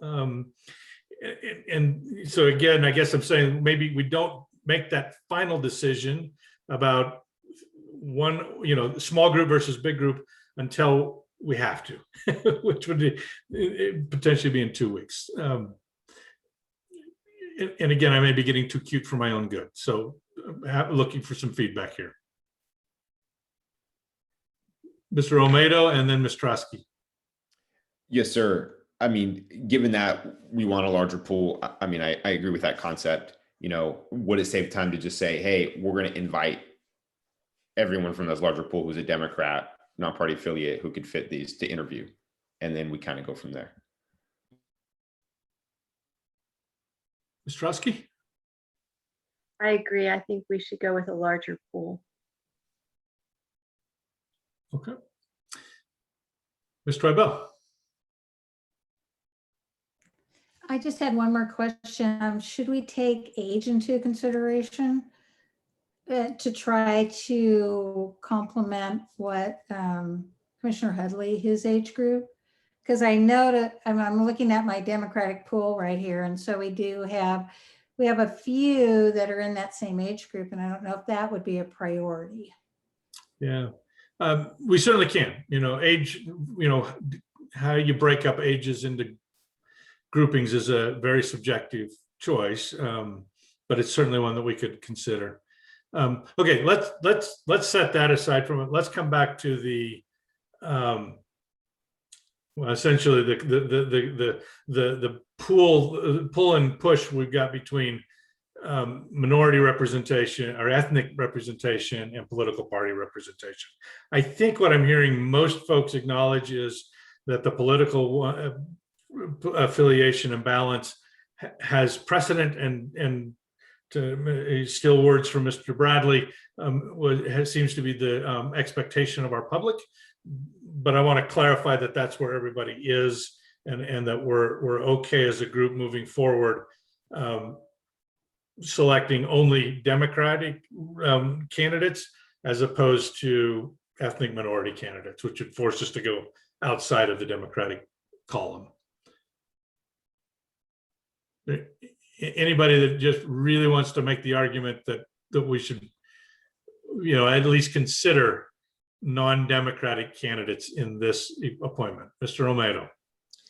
Yes, sir. I mean, if I were to throw a preference out there, I'd say, hey, I'd move to the 3rd district, potentially look at Kevin Ilac. I think he'd be a great candidate he interviewed before.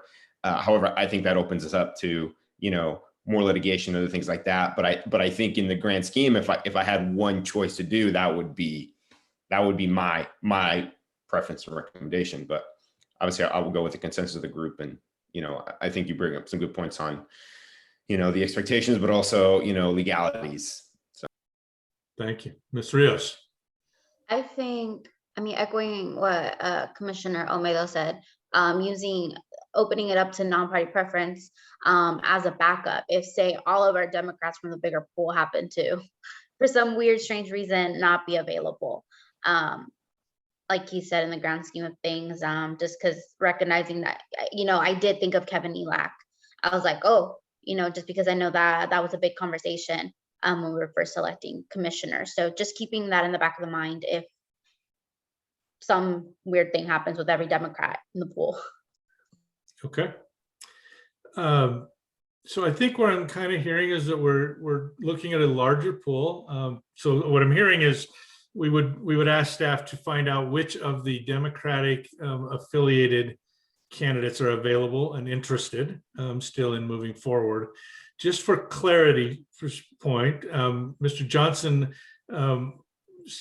he highlighted that number is either 9 or 11. Whether or not we reach back out to Ms. Katz and Mr. Gray.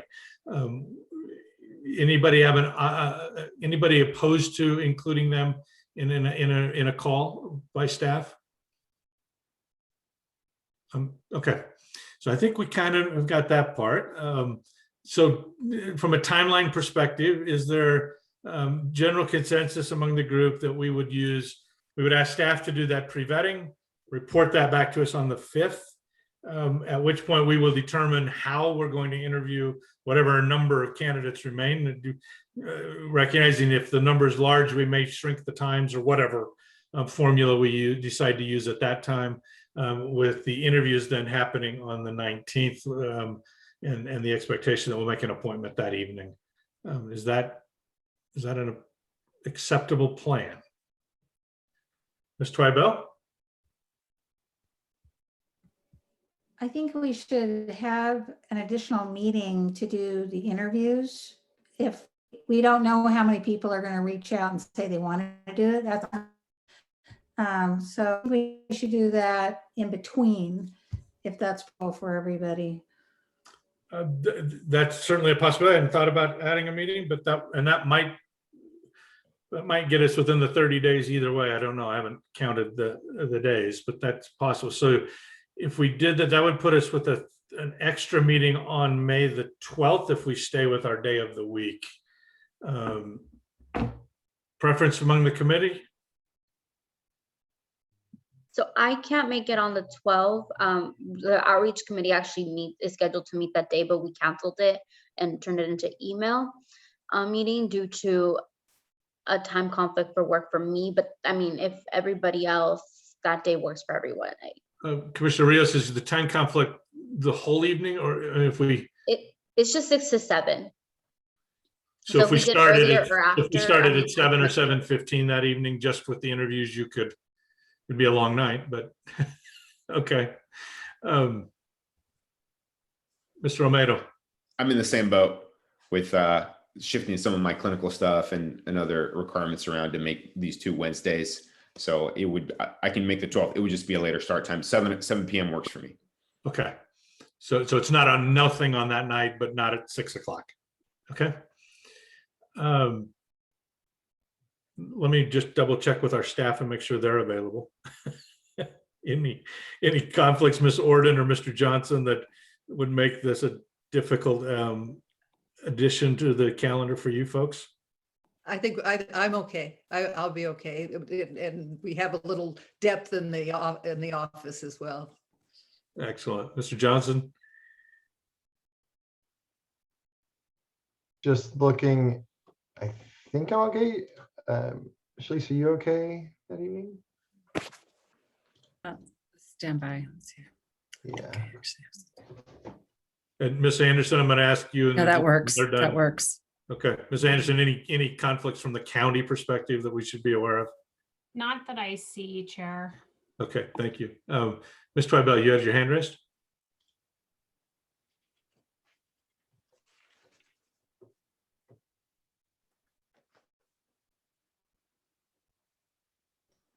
Okay, I pushed the right button finally. And I was only suggesting splitting the interviews, not having them all at once, because that does make for a long evening, and still making the decision on the regularly scheduled meeting after that. Yeah. Will and Norm, if I recall right, when we did the first round for the 6, I think we did 2 per district, right? So we probably did at least 10. So we've done that. I think it would be the only item I'd want to put on that night if we decided to make it a standalone, the agenda item. And again, that's assuming we have, all 11 of them say, please let me have a shot at this. Okay, so let me repeat where I think we are. What I think I understand is we're going to ask staff to reach out to all candidates in our larger pool who are affiliated with the Democratic Party and ask them if they are interested in being interviewed for appointment to the commission. They will report that list, that final list to us on the 5th. We will then determine on the 5th, we'll have an agenda item on the 5th to determine the mechanics of those interviews, which we are tentatively going to post a date for the 12th. I think we will hold that meeting as a tentative. If the numbers are large, we can make it a single item agenda on the 12th. If it's 2, we could probably still do it on the 19th, right? Does that sound acceptable to everybody? Mr. Bradley? I wonder if it would be prudent to, since they're going to make just an initial call, to see if they're even available to actually just call all of the candidates that are still in our pool, not just the Democratic, not for interviewing for this position that we're attempting to fill, but just so that we have a clarified picture from this point going forth, what we have left in case and when this happens again. Can we give them that assignment without a due date of 2 weeks from today? That they, sure. They could do that after we get through. Yeah, it might be good to keep that on the radar, at least so we know, when this comes up again, and it will, that we know that. Life happens. We have right? available. Okay, Ms. Turley. I think that's a great idea. My only concern with that is I think that, someone may feel that they're not interested now, but would be interested a year from now. So I weigh that. I wonder if it could be something like, do you still live in the county? Are you completely no longer interested, or at this time no longer interested? Just to give them some space to express a preference, but I know that complicates things. Good Excellent clarification. point. Let's do that. All right, Mr. Johnson, I see you're ready to, you got something on the tip of your tongue there. Well, I was just going to say exactly what Ms. Shirley said. I don't know how useful it will be for you, just because there's nothing that promises what they say now will still be true. And actually, Commissioner Bradley hit on exactly the right point earlier with the comment. Just so everyone knows, LA County, their redistricting commission did have someone resign and then rescind their resignation.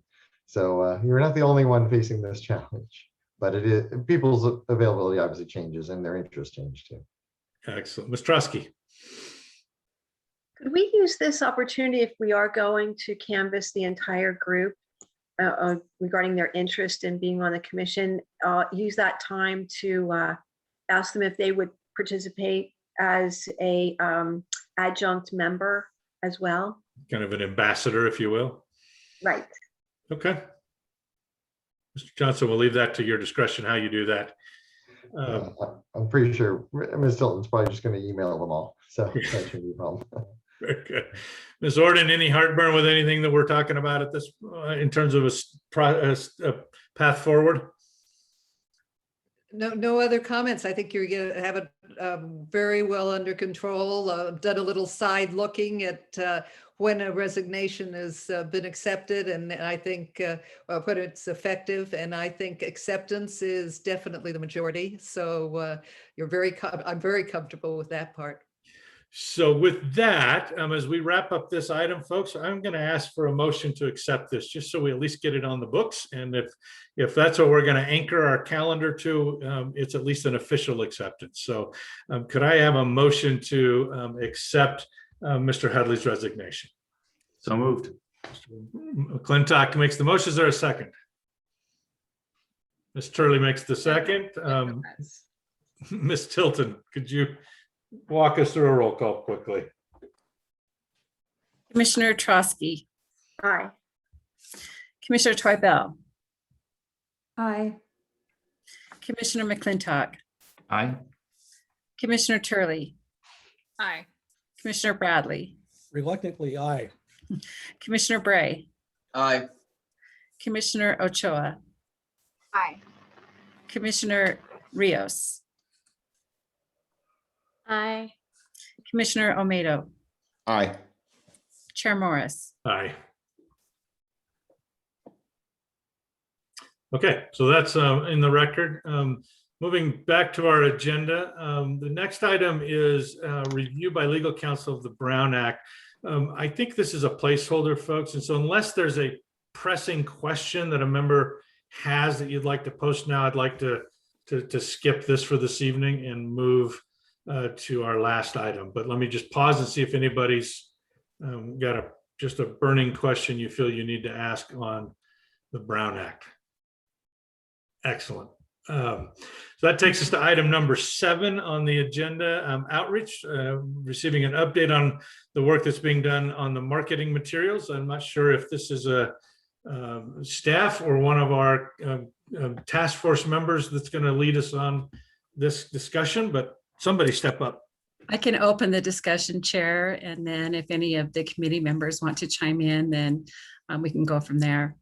As you recall, at the last meeting, we created an outreach subcommittee with Vice Chair Turley, Commissioner Bray, and Commissioner Rios. Actually, Commissioner Hadley was originally appointed to that commission, but resigned before they started to take any action. This committee is being facilitated by Tri-Pappy Smith. They're the contractor that is handling all of our marketing and outreach.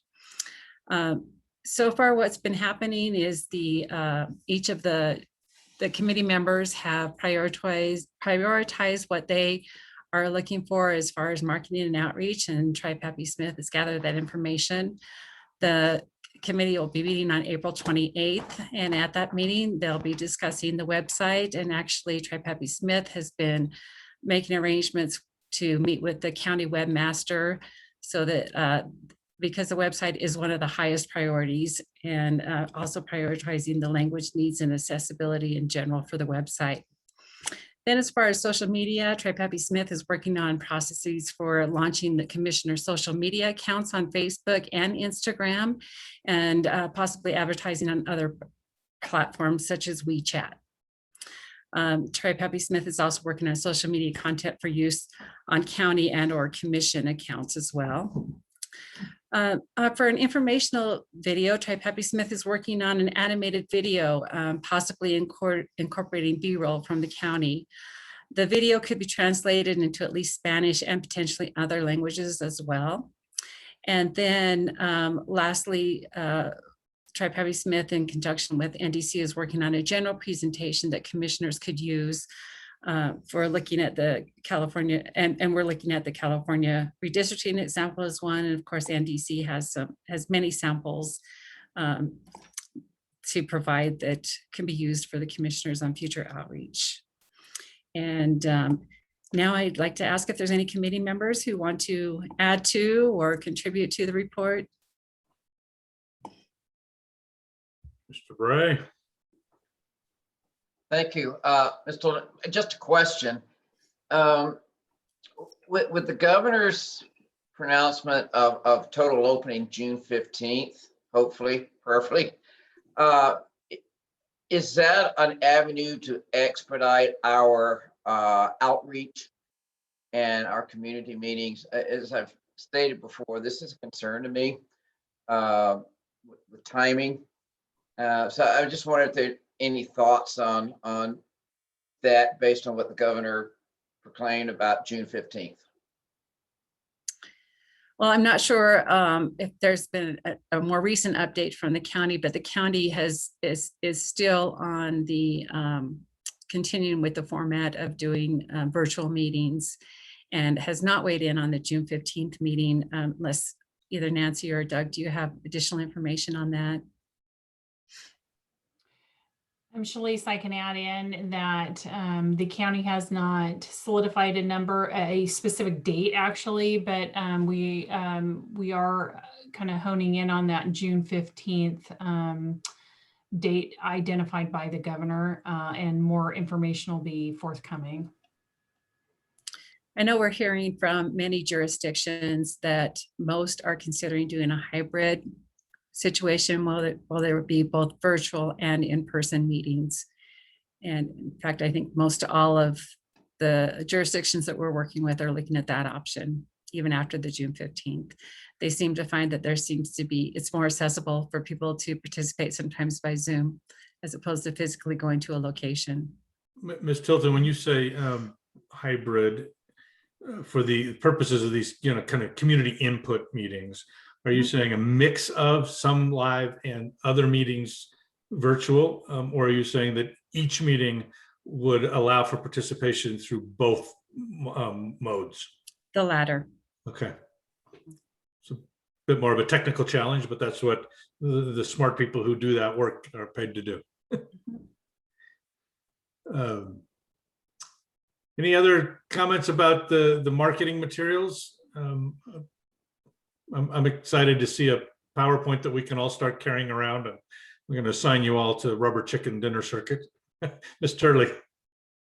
Yeah, I would just like to say that I think that we welcome public comment on marketing materials, and this is really something that should be directed by the community and what they think is most effective for their communities of interest. So we will provide the first drafts, and if you have comments on those, please let us know. Thank you. And I do, although it's not directly related, I do want to acknowledge or just put an emphasis on the point that was made during earlier public comment about continuing to expand the list of organizations that we're going to target for outreach. Ms. Till, that form as well might be useful.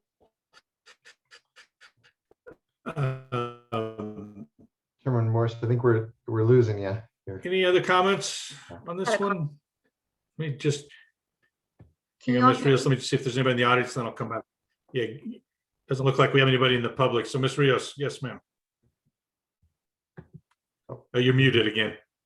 I just wanted to add to what the other two commissioners said. As a part of outreach, I wanted to make sure that we engaged organizations that are constantly reaching out to the community, just to learn how their communities engage in this process, so that, if we're doing Facebook and Facebook isn't what works for them, we find what works for them, especially keeping in mind that this county does have a large Indigenous community, and just outreaching to them in the best way, in the way they need. And so that was a big point for me as a part of the outreach committee, being on it.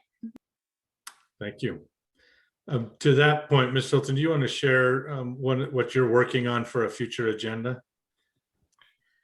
Yes, just very, before you go on from the outreach thing, I was going to note, just so folks know, that Goleta has a public engagement committee that it has put together their outreach list for their city redistricting, and we're working with them. And so that list will be appearing in our outreach list very shortly. So we are gathering them up from the local efforts as well. Thank you. For an upcoming agenda, we're looking for May 5th. We've invited MALDEF, the Mexican American Legal Defense Education Fund, and also the Asian American Advancing Justice Center to come speak. Their main focus is going to be on voting rights, but they recognize there'll probably be some questions about outreach. And then at a future meeting, when we are entirely focused on outreach, we'll be reaching out to MyCop to reach out to the SBCO community to gather information and ideas on how best to reach that community as well. Thank you. Ms. Rios. Should we also reach out to other organizations that work with other Indigenous communities in the area as well to see? I know there's quite a few, especially in like the San Ynez area. So I just want to acknowledge that. Yeah, excellent point. And if you could provide references to Ms. Tilton, I'm sure she can make an outreach, make a contact. Okay, so let's move on from the marketing materials. Appreciate the three of you that are working with that committee, and look forward to seeing some early drafts of materials. I think that brings us then to future agenda items. You see on our list there, Ms. Tilton talked just briefly about presentations for the 5th. And then you see on our list of running future agenda topics, more discussion and direction around the marketing materials, as well as Mr. Brady, your point, some discussion about how we begin to do those public hearings, and when and how and where. So folks should be thinking about how to do those within the areas that you're familiar with. And then at some point, we're going to get to looking at the mapping tools that we keep hearing about, and how we're going to use those going forward, and some additional data or discussions around the ongoing collection of data and how that will be applied to our efforts. Are there any other agenda items you want to get on the radar going forward? Ms. Turley. Yeah, just at the suggestion of Dr. Murty's public comment, I think we should just add a standing agenda item about how to navigate to that outreach list and add an outreach suggestion for the general public. Very good. If I may, Mr. Chair, the other item that we owe you is Commissioner McClintock had asked about the sources of all the data in Dr. Phillips' presentation and the reliability of them. Dr. Phillips has compiled the list of all the they call it metadata for all those layers. It's an enormous list. So when the website is updated, that will be an item that goes in the resources section of the website. I figure that was the easiest way to present it. You got a thumbs up on that one from Commissioner McClintock, so proceed. Excellent, thank you. We like metadata. Anything else? Good of the order, folks. If not, we will adjourn our meeting and see you all back here again on May the 5th. Thank you all for your work. Have a great evening.